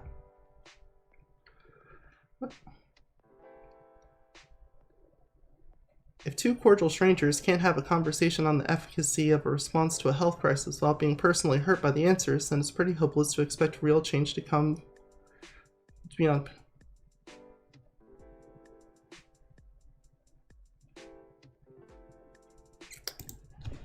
I think you're reading words I'm not saying. Not sure how to respond. Take care of yourself and those around you.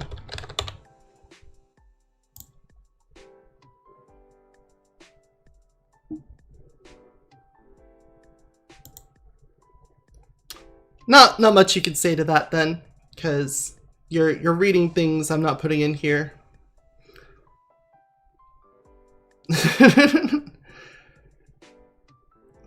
I shouldn't talk about my experience at all. I didn't say you shouldn't talk about your experience at all.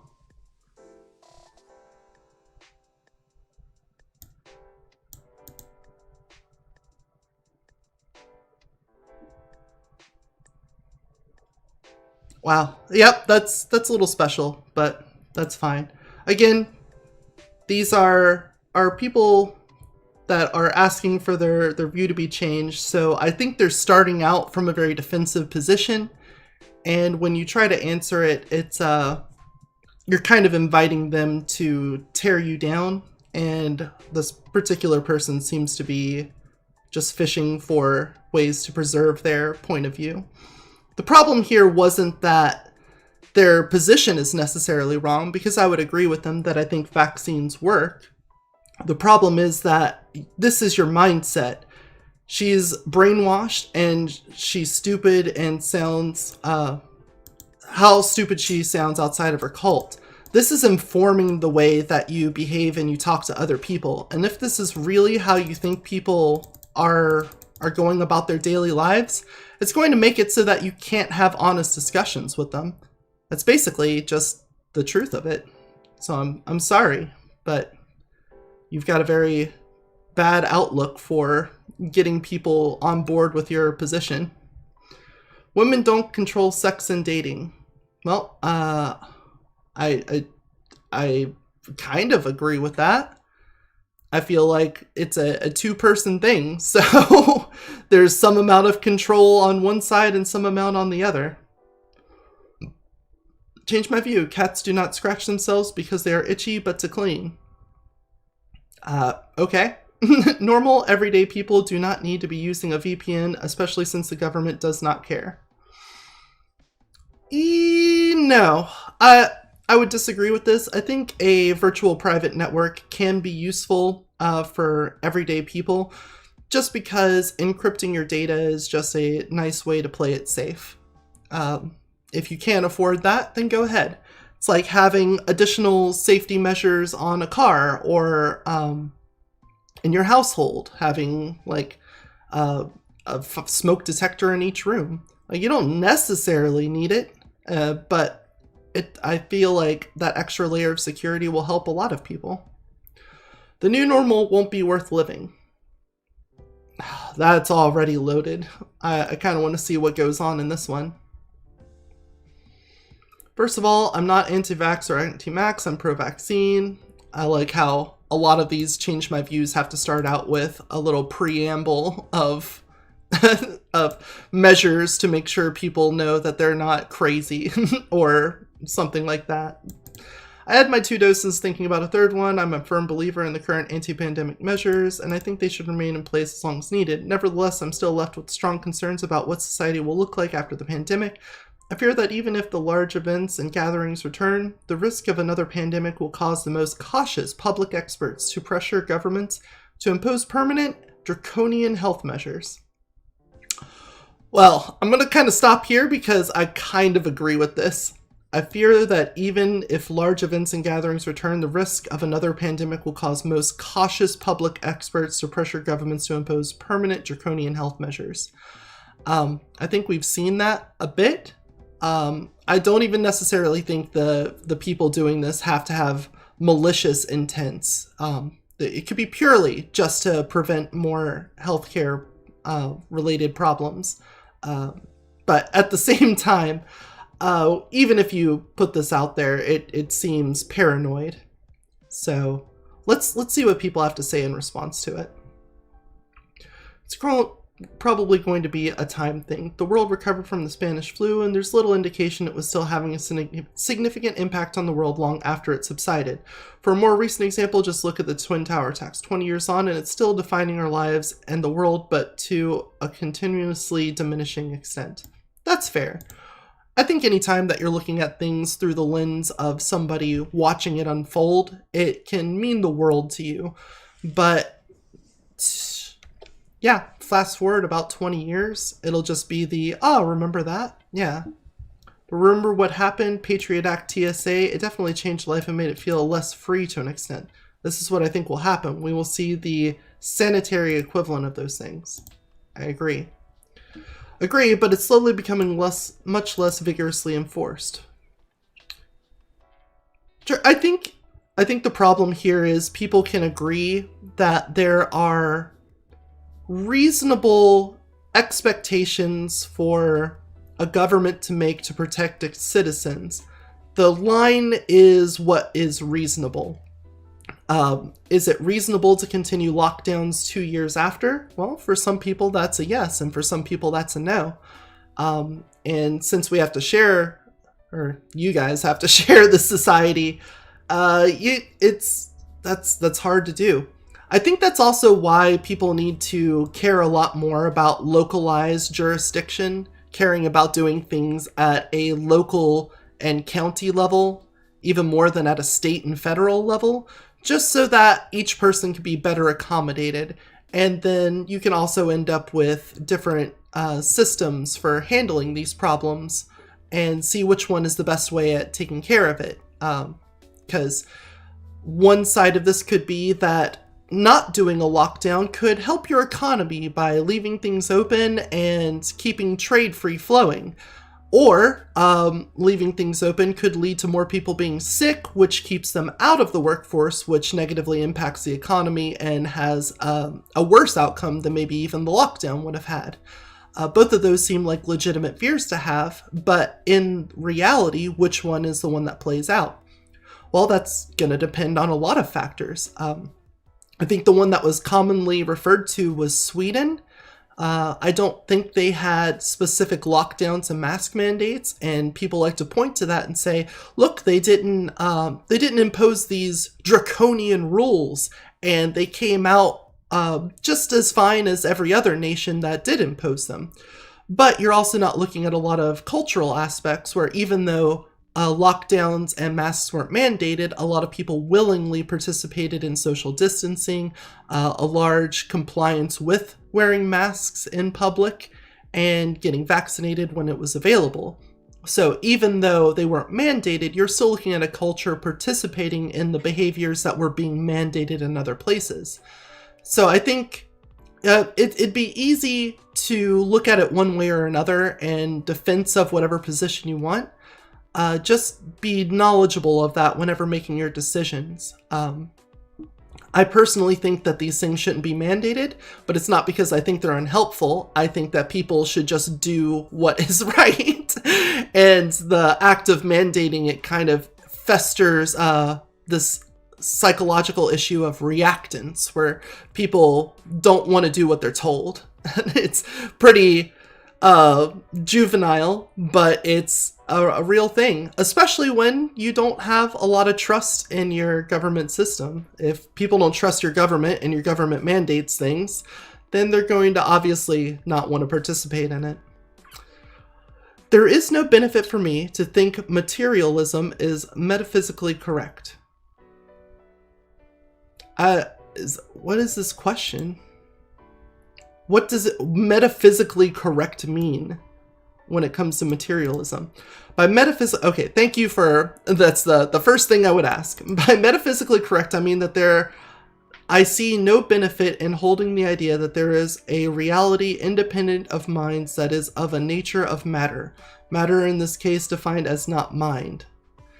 Okay. I think this is somebody that's in their first year of college and they understand some ideas of philosophy and they just want to throw it out there to see if they can make a puzzle box of language for somebody to unpack. This isn't an honest question. This is somebody that wants someone else to do a crossword puzzle in the form of a question. Having something to gain is really weird criterion for holding any belief, and especially a very theoretical one. If you do want to hold true reasonable beliefs, then you should base them on what seems to be relevant evidence. And we each experience loss of consciousness sometimes, hit ahead, aesthetics, blackout drunk. So the only instance of consciousness we have direct evidence of depends on the proper functioning of the brain. I don't even know if that answers his question because, again, I feel like the question is immaterial. This is just a person that wants to see a puzzle unpacked, not have a view changed or a question answered. When a driver in the slow lane passes a driver in the fast lane, they should generally honk their horn.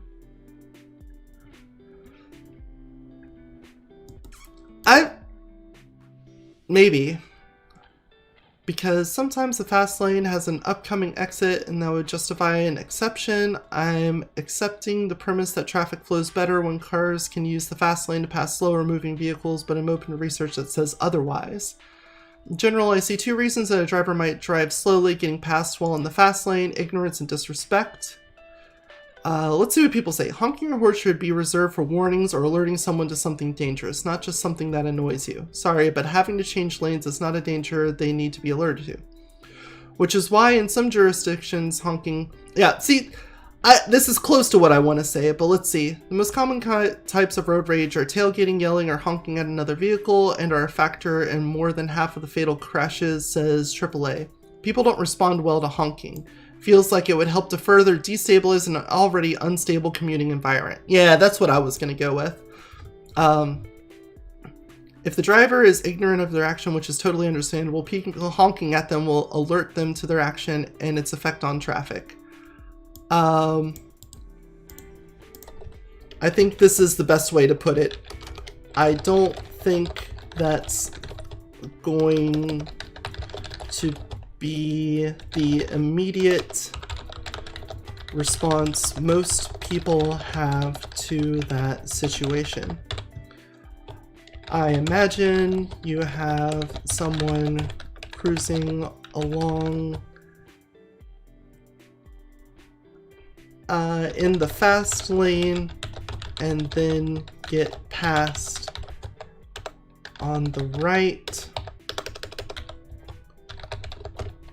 in US, of course,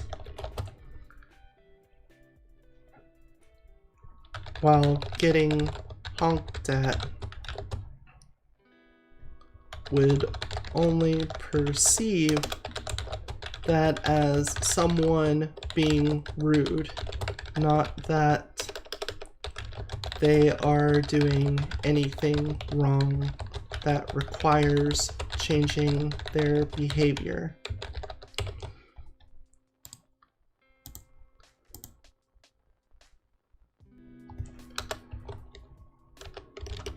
As other people stated, let's just leave this to our own.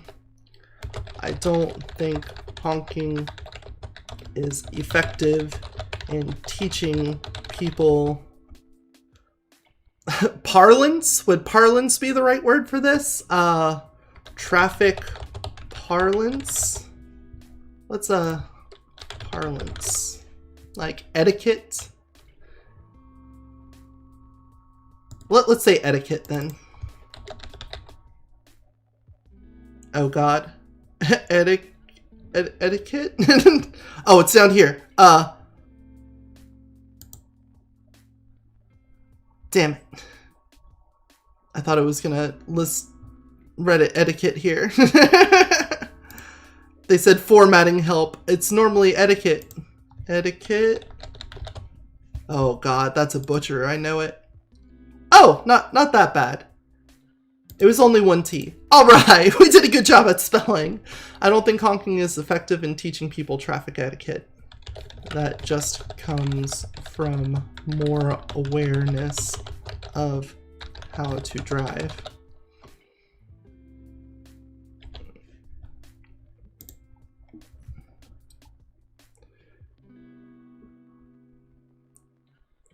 Imagine you have someone cruising along in the fast lane and they get passed on the right, in the US, of course, while getting honked at.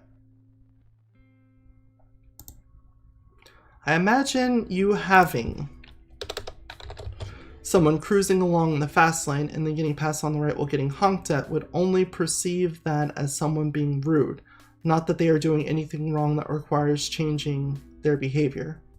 I don't think honking is effective in teaching people traffic etiquette necessarily. That just comes from more awareness of how to drive.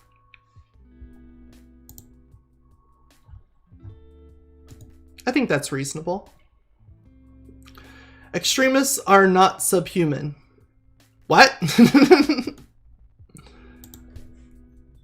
For context, there recently is a lot of tension between Israel and Palestine about the yeshiva built in the ruins of the cleared Chomesh settlement, in which the students of yeshiva destroyed graves in the nearby Jabba village. In response, Vice Minister Yari Golan called the Chomesh settlers subhuman. To be clear, I find the acts of Chomesh... Okay, so somebody was hyperbolic. I don't necessarily want to get involved in this, because this is more about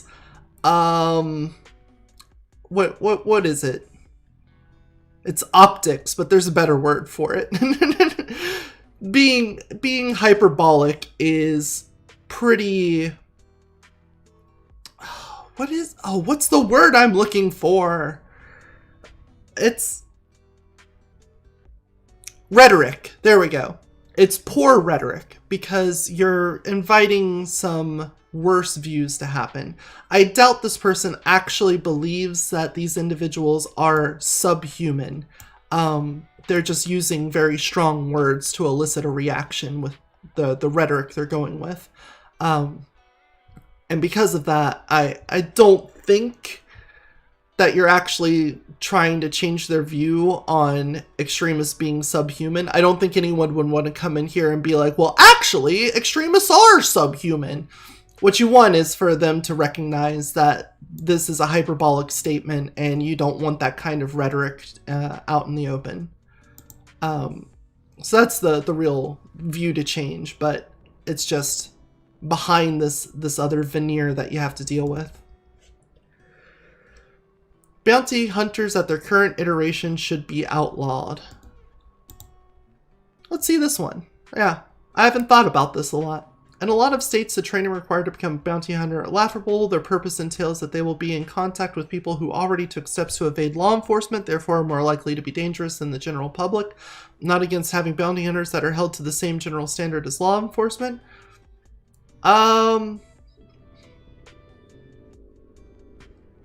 Let's see. They're not really bounty hunters anymore. They're bail bondsmen. They're individuals hired by a bail company to find people that skip out on bail bonds and shoot by that company. I think your understanding of what a bounty hunter do is not correct. They are not searching for fugitives from justice. They are searching for people that skipped out on a private company that bonded them out of jail. This could be either because they failed to show up in court or because they failed to pay bonds company. I was under the impression that most do carry weapons. That would most certainly change my view somewhat. However, I can't really find a source on that. Can you provide one? I don't think there's a comprehensive... Yeah, this is also a problem with a lot of things when you're talking about legally in America. That breakdown of the local, county, state, and federal legislation is just not coherent. You're going to have things different at different levels of government. So trying to say, hey, this bounty hunters at their current iteration should be outlawed. Well, you might agree with the current iteration in a specific region because they have the laws that best reflect what you want. The better thing would be to say, I don't believe bounty hunters should have weapons. That would be a better change my view question because, yeah, this invites this kind of answer where you say, well, what you're talking about is wrong because it's not the way I know it to be, whereas this person might live in an area where it is like that, and then you end up talking past each other and you don't actually resolve whatever the issue is. It's hard to do that though. Like, I can't really blame this person because it'd be easy to look at the one region that you operate in on a daily basis and see stories from and think that that's just how it is everywhere. Can't really blame them for that, so it's not bad. Just an observation. Unrealized capital gains should not be taxed. That is 505 comments, and we're kind of outside my wheelhouse there. I have some loose grasps on economic situations, and I think I can talk about things in a very vague, high-level, macroscopic level, but if we start getting into specific parts of the economy, then we're kind of out of my breadth of knowledge. For certain professions, it's okay that interviewers and interviewees have drinks during the interview process.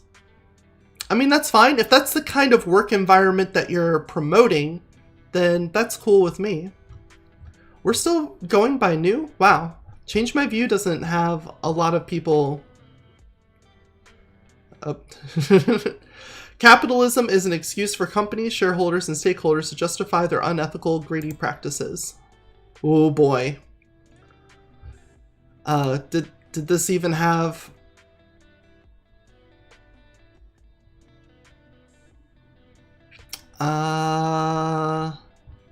Nope. It's already gone. I was going to see if it had deltas listed on it already.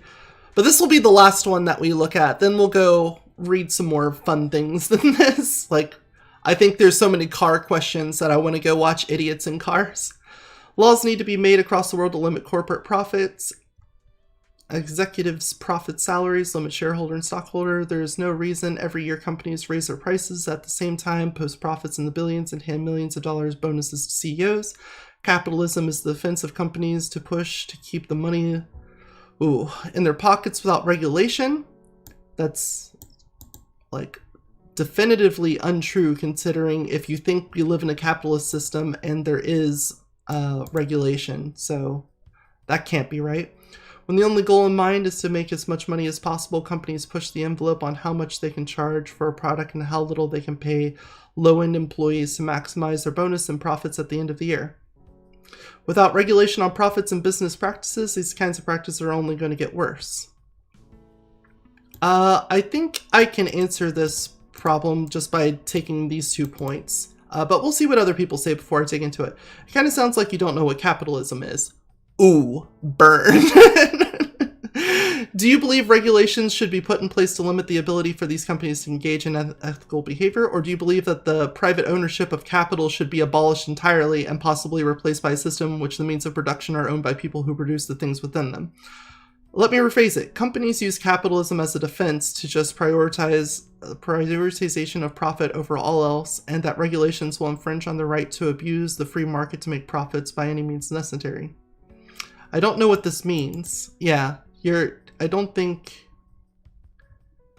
you're defending anything. Yeah, let's minimize this one because I feel like, would you consider Usain Bolt wanting to break records as a greedy practice the same you do for companies who want to sell as much product for more profits? Usain Bolt breaking records doesn't impact the rest of society overall with his practices. It doesn't impact how much money someone makes.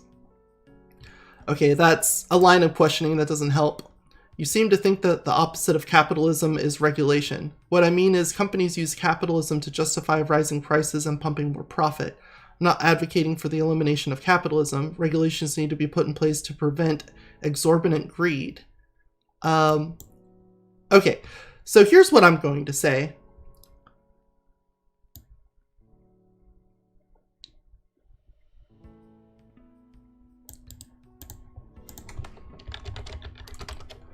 Companies do not print their own money. The money comes from consumers that purchase products, services from them. If a company is making a lot of money, it's because people are giving it to them. Capitalism provides an economic model where people can influence their businesses' ethical practices through the employment of strikes and boycotts. Or people can influence business. If people value ethical consumption, then the demand for providing ethical products and services will be rewarded. If people value convenience and price over everything else, businesses will focus on maximizing those aspects of their products, services. It's a symbiotic relationship where both sides are reacting to the output of the other, and I think you're putting all of the responsibility on the provider side of things and not on the receivers that are willingly participating in the market in a way that creates these outcomes.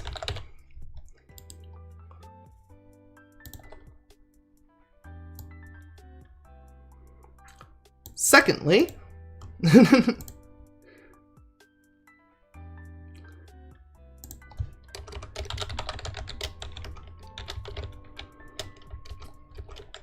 businesses can use regulations in their favor.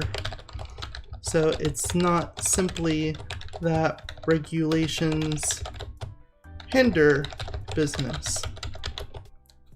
Oh my god, I can't spell.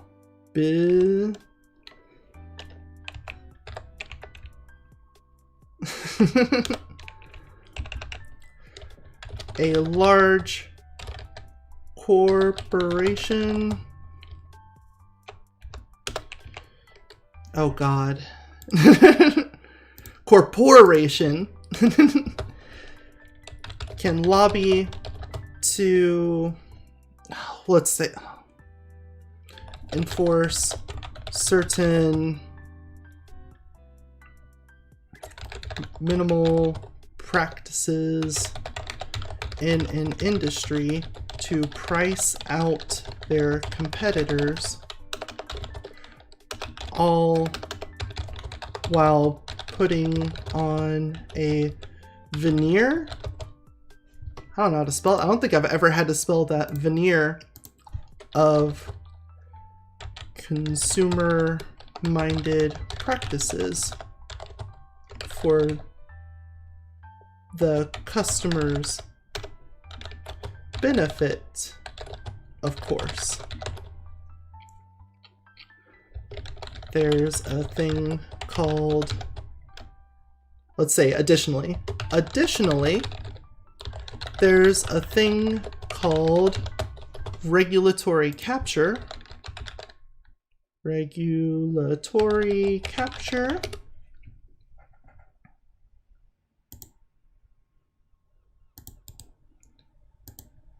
Regulatory capture is an economic theory that says regulatory agencies may come to be dominated by the industries or interests they are charged with regulating. The result is that an agency charged with acting in the public interest instead acts in a way that benefit incumbent firms and industry that is regulating. Yep, that sounds about right. Regulatory capture. That you have to consider.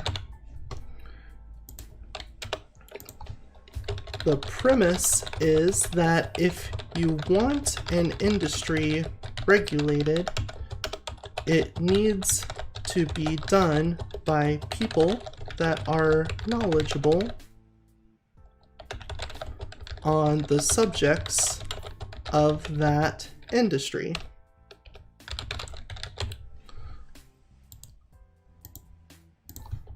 Otherwise, you end up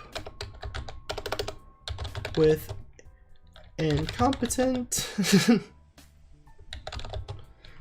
people managing those businesses and not making effective policies. However, if someone is knowledgeable about those industries, it's most likely because they were a part of those industries and they have an investment in them. This leads to board members of companies ending up on these regulatory bodies. Therefore, leading to the corruption of regulatory bodies.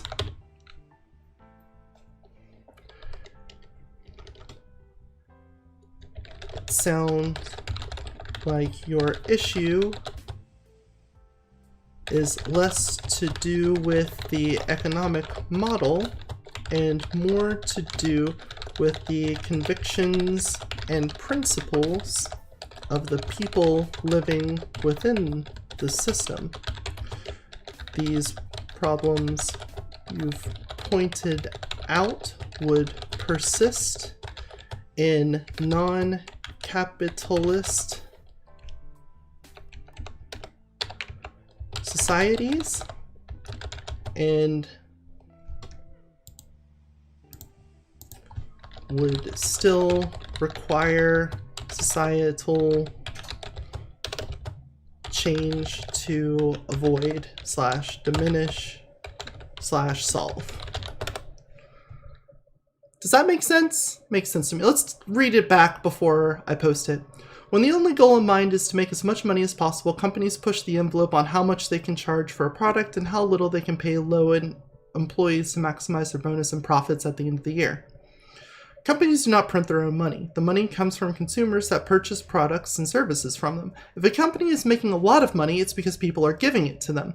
Capitalism provides an economic model where people can influence the business's ethical practices through the employment of strikes and boycotts. If people value ethical consumption, then the demand for providing ethical products and services will be rewarded. If people value convenience and price over everything else, businesses will focus on maximizing those aspects of their products and services. It's a symbiotic relationship where both sides are reacting to the output of the other, and I think you're putting all of the responsibility on the provider side of things and not on the receivers that are willingly participating in the market in a way that creates these outcomes. Secondly, without regulation on profits and businesses' practices, these kinds of practices are only going to get worse. Businesses can use regulations in their favor, so it's not simply that regulations hinder business. A large corporation can lobby to enforce certain minimal practices in an industry to price out their competitors, all while putting on a veneer of consumer-minded practices, for the customer's benefit, of course. Additionally, there's a thing called regulatory capture that you have to consider. The premise is that if you want an industry regulated, it needs to be done by people that are knowledgeable on the subjects of that industry. Otherwise, you end up with incompetent people managing the businesses and not making effective policies. However, if someone is knowledgeable about those industries, it's most likely because they were part of those industries and they have an investment in them. This leads to board members of companies ending up on these regulatory bodies, therefore leading to the corruption of regulatory bodies. Of said regulatory bodies. It sounds like your issue has less to do with the economic model and more to do with the convictions and principles of people living within the system. These problems you pointed out would persist in non-capitalist societies and would still require societal change to avoid, diminish, and solve, regardless. I think that's a fair way of addressing it.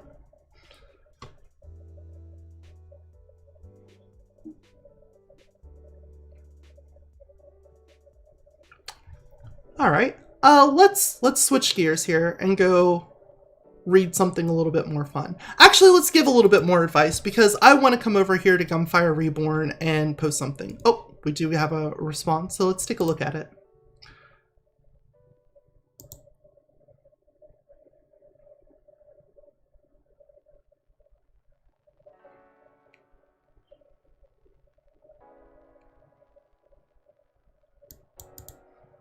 I would agree with you if they gave him the gun after the meeting. They didn't give him a gun after they saw his drawings. They gave him a gun 4 days prior. He shot people within hours of them finding out.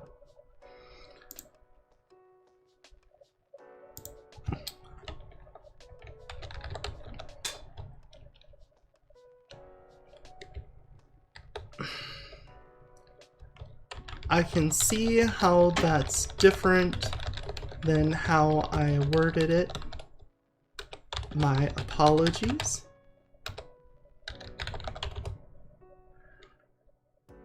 However, I think knowing that he had the gun and being given that information about him still places that responsibility on the parents.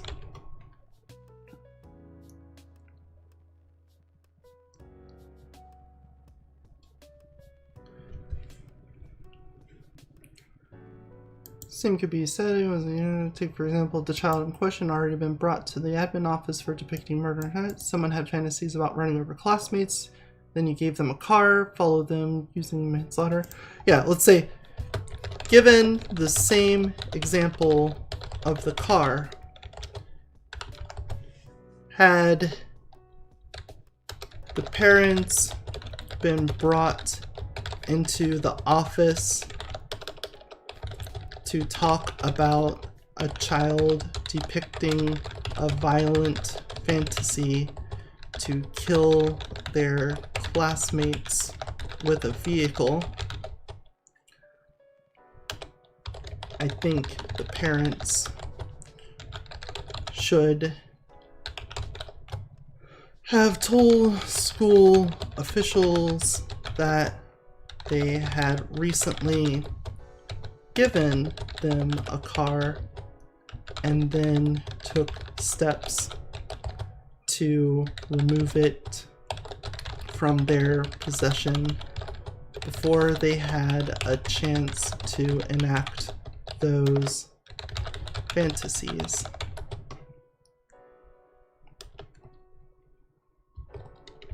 Even in this example, where the tool in question isn't specifically for violent use, I think it is evident that that this person was in, I don't want to say obvious, because obvious is a word that triggers people because then it demands them to reply, why is it obvious? So I don't want to say that. I think I've already said that a couple times now between other people, other responses I gave. So I gotta try to be cognizant of when I do that. But even in this example where the tool in question isn't specifically for violent use, I think it's evident that the person was ready to act on these feelings, and the parents had a responsibility to intercept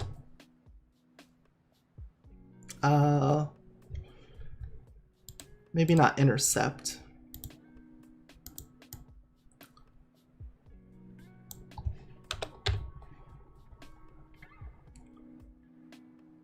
To the extent, to a legal extent.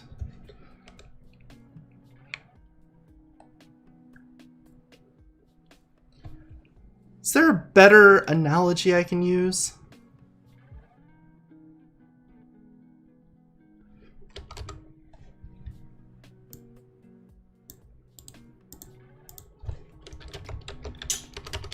If anything, I think this also points to the school admins bearing some responsibility too. They recognize a potential threat, yet failed to act on it. I think placing responsibility on these parties makes sense in the same way that you would apply other potential dangers in a school setting, like fire safety or construction.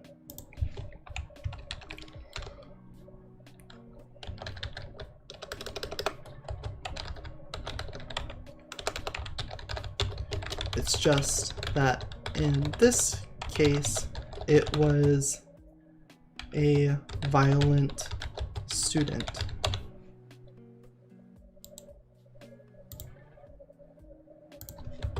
Does that make sense? Always, I feel like this is a rhetorical strategy. I want to be honest about it, but leaving, after someone asks for clarity like this, I would agree with you if they gave him the gun after the meeting. I didn't really think that was an important part of what I said, but if that's like the deciding factor for them, then I need to say, look, then they were given information that they had given a gun to a kid who is now showing some violent thing that maybe they didn't know before. I think it'd be very important for the parents to then say, well, 4 days ago we gave our child a gun, and now they're showing these gun violent pictures. I think you would then have that responsibility to point that out and say, hey, I think we maybe need to rediscuss your ownership of this weapon, you know? Maybe you can use the gun, but only under supervision. We can go to a gun range, and then when you reach adulthood, you can keep the gun for yourself at that point. But if you're immediately getting called into a principal's office because your child is showing some violent tendencies, shortly after giving them a violent weapon, then yeah, I think you still have a legal responsibility for the actions that that child takes with that weapon.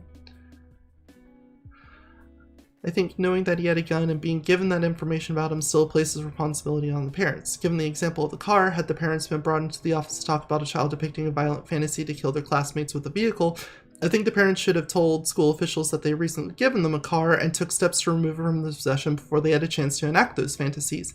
Even in this example, where the tool in question is specifically for violent use, I think that this is evident that this person was ready to act on these feelings and the parents had a responsibility to intercept. They didn't take him alone. They didn't take him home, the school didn't kick him out, nobody searched his bag. If anything, I think this also points to the school admins bearing some responsibility too. They recognize a potential threat yet failed to act on it. I think placing responsibility on these parties makes sense in the same way that you would apply other potential dangers in the school setting like fire safety or construction. It's just that in this case it was a violent student. Does that make sense? Hopefully that does. Anyway, back to what I was going to say about gunfire. Because with gunfire, I've been playing on that new save file, and I think I just need to say something to the people here. First of all, just some friendly advice to new players. Hey guys. Recently, I started a new save file so that I could understand what it's like to play the game fresh since the 1.0 dropped. I've seen a lot of people ask for advice, and I really wanted to help them out, but felt out of touch since I've had a maxed out account for so long, and also generally played co-op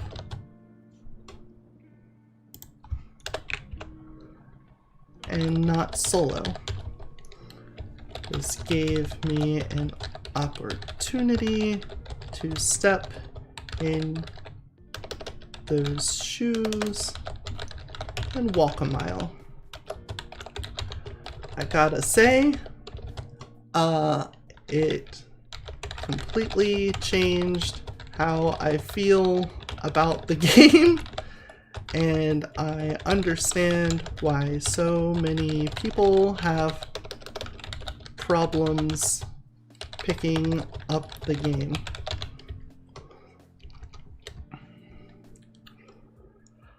Alright, so how should I'm probably gonna have to, like, edit this a couple times before I feel happy about it, but what I'm gonna get to here is that when your talent tree is not filled out, the game is super fucking hard. Man, not being able to get multiple upgrades, not having the unique inscriptions, not having a full peddler shop with the rerolls on it, not having all of the character abilities filled out. Missing all of that stuff really hinders your ability to get far in the game. And also, lacking the access to the spiritual remnants in Ascension mode also puts a cap on how powerful your character can be. Some people have already pointed it out, but like Reincarnation 1 and even 2 and 3 can feel easier than Nightmare mode did, even though the numbers are harder, just because you have more access to things to boost your output in the game. It does come at a cost of soul essence, but you're generally generating enough to make up for it. So what I want to say is, people giving advice and whatnot, the best thing I can tell you is to just fill out your talent tree, and you'll probably progress in accordance to it. You'll get further along the more stuff you unlock and the more talents that you get. And if you're worried that you're not making progress, one, the game is a roguelike, so there's randomness to it, of course. But on top of that, you're just underpowered compared to other people, and it's just gonna be harder. So that's what I'm gonna say.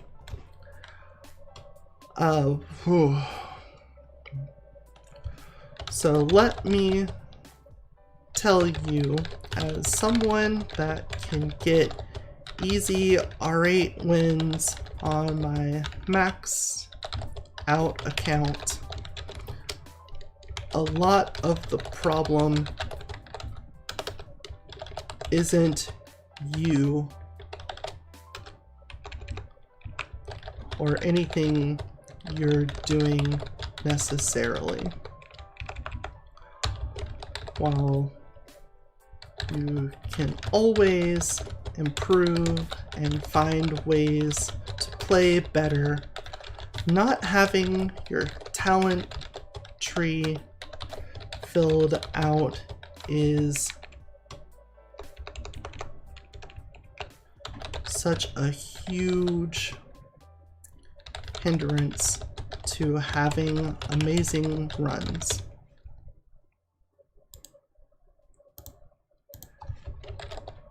Could be easy to point out how to fight certain mobs, how to build certain characters, or what gun/inscription combinations work well, but there's a lot to be said about missing elements from the game in that process. When you're new, you don't have the survivability of the one-shot protection talent, the damage reduction from shield armor break,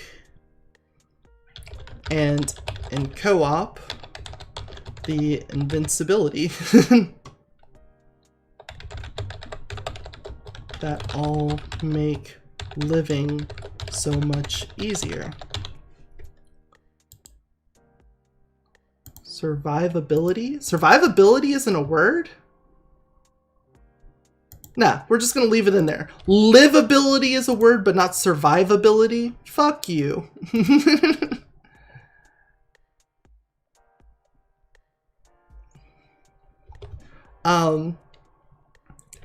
When you don't have access to fully stocked peddlers that also have restocks, or let's say rerolls, to maximize the chances of getting something good, it's harder. When you don't have all the movement speed, damage bonuses, crit multipliers, bonus projectiles, cooldowns, skill and secondary uses, etc., then you are just noticeably weaker than other people.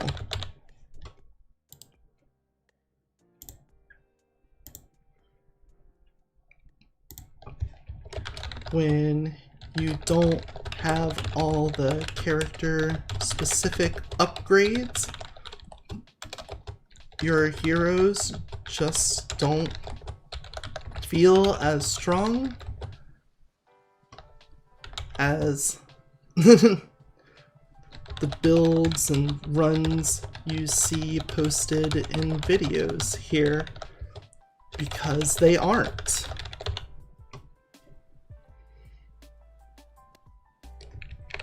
Your heroes just don't feel as strong as the builds runs you see posted in here, because they just aren't.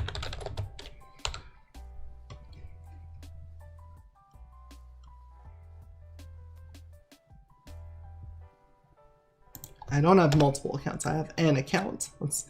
Hey guys, recently I started a new save file so that I can understand what it's like to play the game fresh since the 1.0 version dropped. I've seen a lot of people ask for advice and I really want to help them out, but felt out of touch since I've had a maxed out account for so long and also generally played co-op and not solo. This gave me an opportunity to step in those shoes and walk a mile. I gotta say, it's completely changed how I feel about the game, and I understand why so many people have problems picking up the game. So let me tell you, as someone that gets easy R8 wins on my maxed out account, a lot of the problem isn't you or anything you're doing necessarily. While you can always improve and find ways to play better, not having your talent tree filled out is such a huge hindrance to having amazing runs. It can be easy to point out how to fight certain mobs, how to build certain characters, or what gun inscription combinations work well, but there's a lot to be said about missing elements from the game in that process. When you're new, you don't have the survivability of God, let's just add that in. Can I add to dictionary? There we go. Survivability is now a word. Of the one-shot protection talent, the damage reduction from the shield armor break, and in co-op, the invincibility that makes living so much easier. Invincibility on revives that all make living so much easier. When you don't have access to fully stocked peddlers that also have rerolls to maximize the chances of getting something good, it's harder. When you don't have all the movement speed, damage bonuses, crit multipliers, bonus projectiles, cooldowns, secondary uses, etc., then you're just noticeably weaker than other people. When you don't have all the character-specific upgrades, your heroes just don't feel as strong as the builds and runs you see posted in videos here because they just aren't.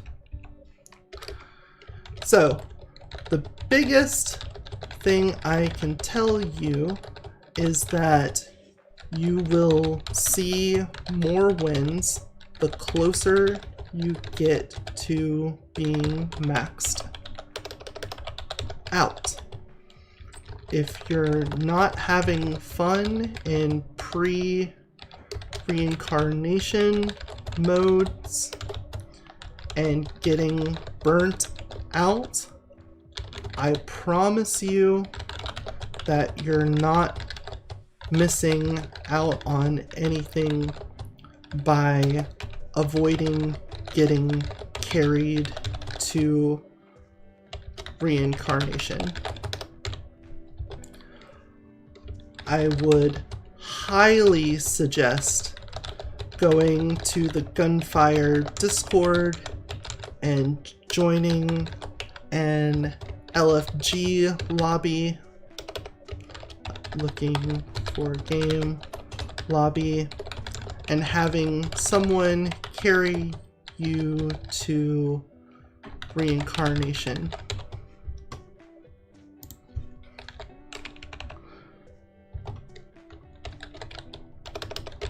That part of the game is more fun, more rewarding, and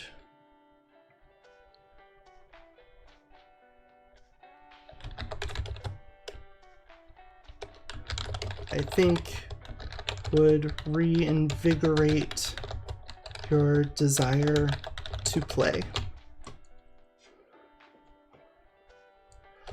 That's not to say you can't have fun with the grind on your own. That's just advice for people that feel like they aren't making progress. I can now say that even... I'm probably gonna have to reword it. Let's just reread this. So the biggest thing I can tell you is that you will see more wins the closer you get to being maxed out. If you're not having fun in pre-reincarnation modes and getting burnt out, I promise that you're not missing out on anything by avoiding getting carried to reincarnation. I would highly suggest going to the Gunfire Discord and joining an LFG lobby and having someone carry you to reincarnation. That part of the game is more fun, more rewarding, and I think would reinvigorate your desire to play. It's not to say you can't have fun with the grind on your own, that's just advice for people that feel like they aren't making progress and it's upsetting them.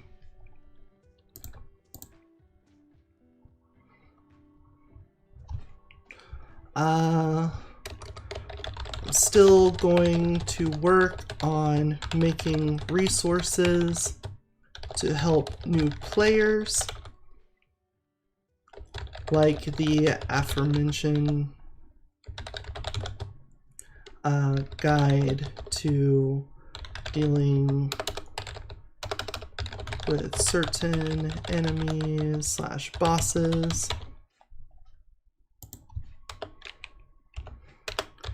But I wanted to make a note now to anyone out there feeling down about their progress that this game is fucking hard when you don't have all your talents maxed out.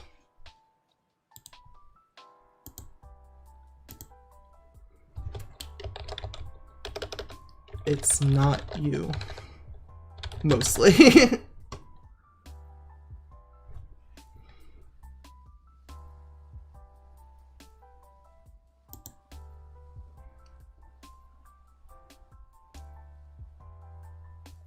Yeah. Keep your chin up. You'll get there. And if you don't care about skipping the early game, just grab someone that is maxed, and I'm sure and we'll help you get where we are. And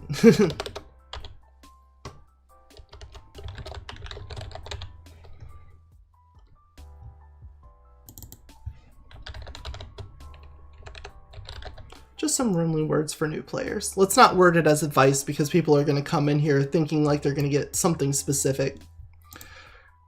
Alright, so let's read it again to ourselves just to make sure everything makes sense here, because I can be a bit scatterbrained. Hey guys, recently I started a new save file so that I can understand what it's like to play the game fresh since the 1.0 version dropped. I've seen a lot of people ask for advice and I really want to help them out, but fell out of touch since I've had a maxed out account for so long and also generally played co-op and not solo. This gave me an opportunity to step into those shoes and walk a mile. I gotta say, it's completely changed how I feel about the game and I understand why so many people have problems picking up the game. So let me tell you, as someone that can get easy R8 wins on my maxed out account, a lot of the problem isn't you or anything you're doing necessarily. While you can always improve and find ways to play better, not having your talent tree filled out is such a huge hindrance to having amazing runs. It can be easy to point out how to fight certain mobs, how to build certain characters, or what gun inscription combinations work well, but there's a lot to be said about missing elements from the game in the process.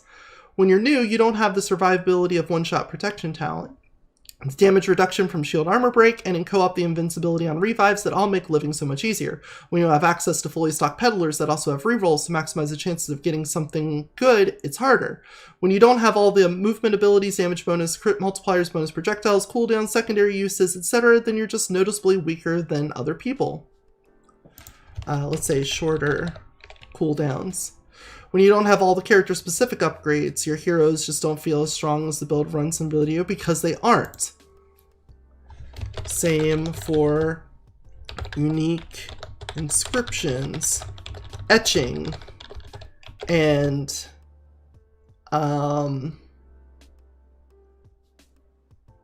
Geminis.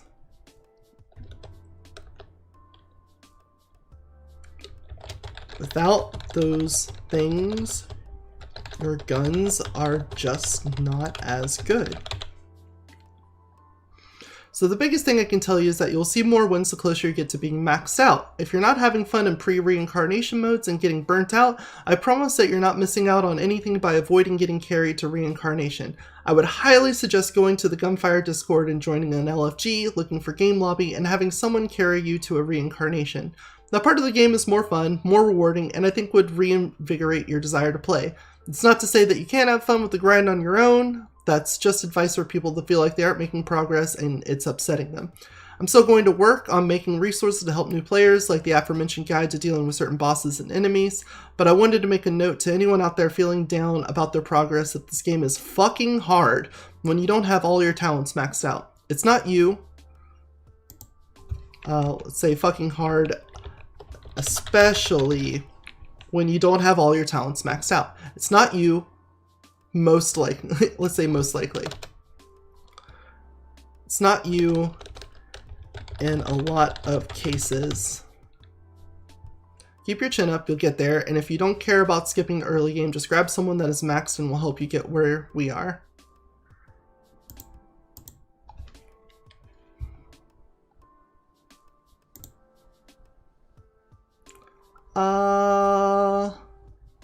I'll say discussion.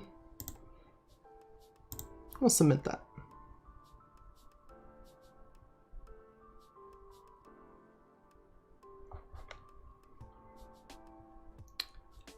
I don't expect that to be a lot of like discussion and whatnot.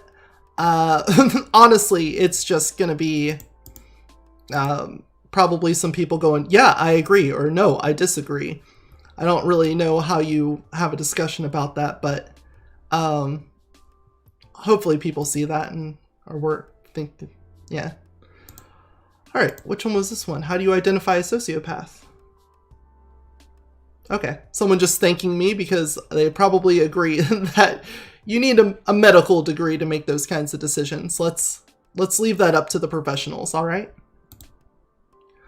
Let's go back through here and see what people agreed and disagreed with. 2 points.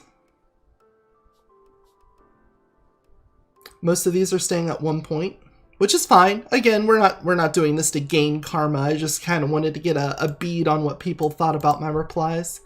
It's also pretty early in this. Maybe on the next installment of doing a Reddit, I gotta come up with a word for this. It's not like a Reddit recap or a Reddit review. It's like a Reddit. Oh well. Okay, this is the one that they didn't read what I said, but I'll just take their down vote. Probably won't. Oh, someone upvoted this one. Nice. Sounds like you're in favor of accelerationism. I would warn that if you employ this tactic to spur on change, it won't be in the way that you want, almost guaranteed. The way that's played out historically is that in order to combat whatever crisis arises from the artificially sped up incitement of the problem, just ends with people already in power doing what's best to preserve their position in society. In other words, if you sped up climate change, then the people with the means to survive it would do so for themselves, not suddenly change to help others survive it, let alone preventing it getting worse. How did contemporary music get so sexualized and normalized? Sex sells, and most media is thinly veiled advertisement of some product. Apparently, a lot of people resonated with that compared to my other answers. People don't want to care for others directly around them and just expect someone else to do it, even when they possess any amounts of tools to help them out. All it takes is sharing a little food, letting them shower in your house, etc. Small tokens that any person could share, but don't while demanding that others make that sacrifice. The Nice Try FBI one got a few upvotes. How often do you look things up? All the time. What are your thoughts on casinos kicking people out? Got a little. The Google one got a couple. Logic switches, a couple people agreed with that. The thinking I could sing, yeah. All right, yeah, that one resonated the most with people. How do you identify a sociopath? Go to school for it and give therapy, because otherwise you're probably barking up the wrong tree. Only a couple people liked my cheese answer. Honestly, I thought I came out here swinging big with this one and that everyone would love this, but, you know, I guess not. What can you do? And in addition to what others said, oh, yeah, this was me trying to help out with the golem. Oh, I remember this. This is someone saying, the simple trick to win every game, just freeze the snail before each run. In Super Auto Pets, the laws of RNG guarantee you win every turn you freeze the snail, no matter how your team is. And I said, true. The other law is that the turn you unfreeze the snail is the turn that you lose, guaranteed. All right. Well, I think that's where we're going to end it. Let's go back to the chatting room. And what are we going to do to give ourselves a little bit of advice? Does the ChangeMyView subreddit have... Oh, they do have snoots. Maybe I can isolate this picture. Can I copy image? Let's open up GIMP.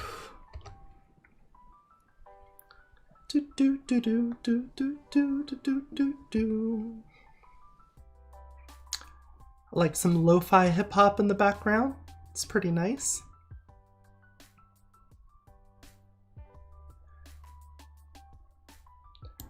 File, new.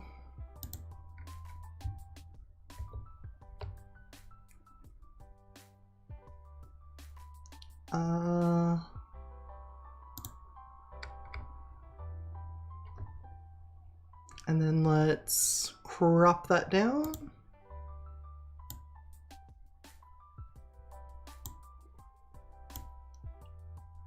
Like this, and like this.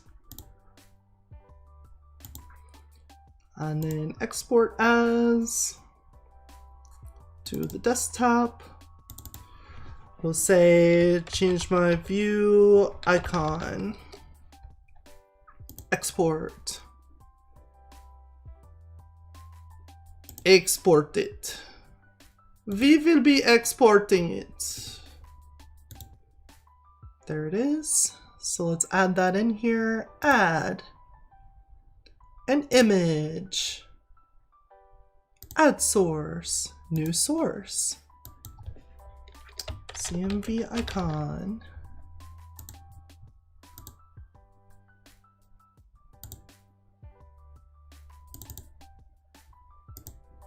There we go.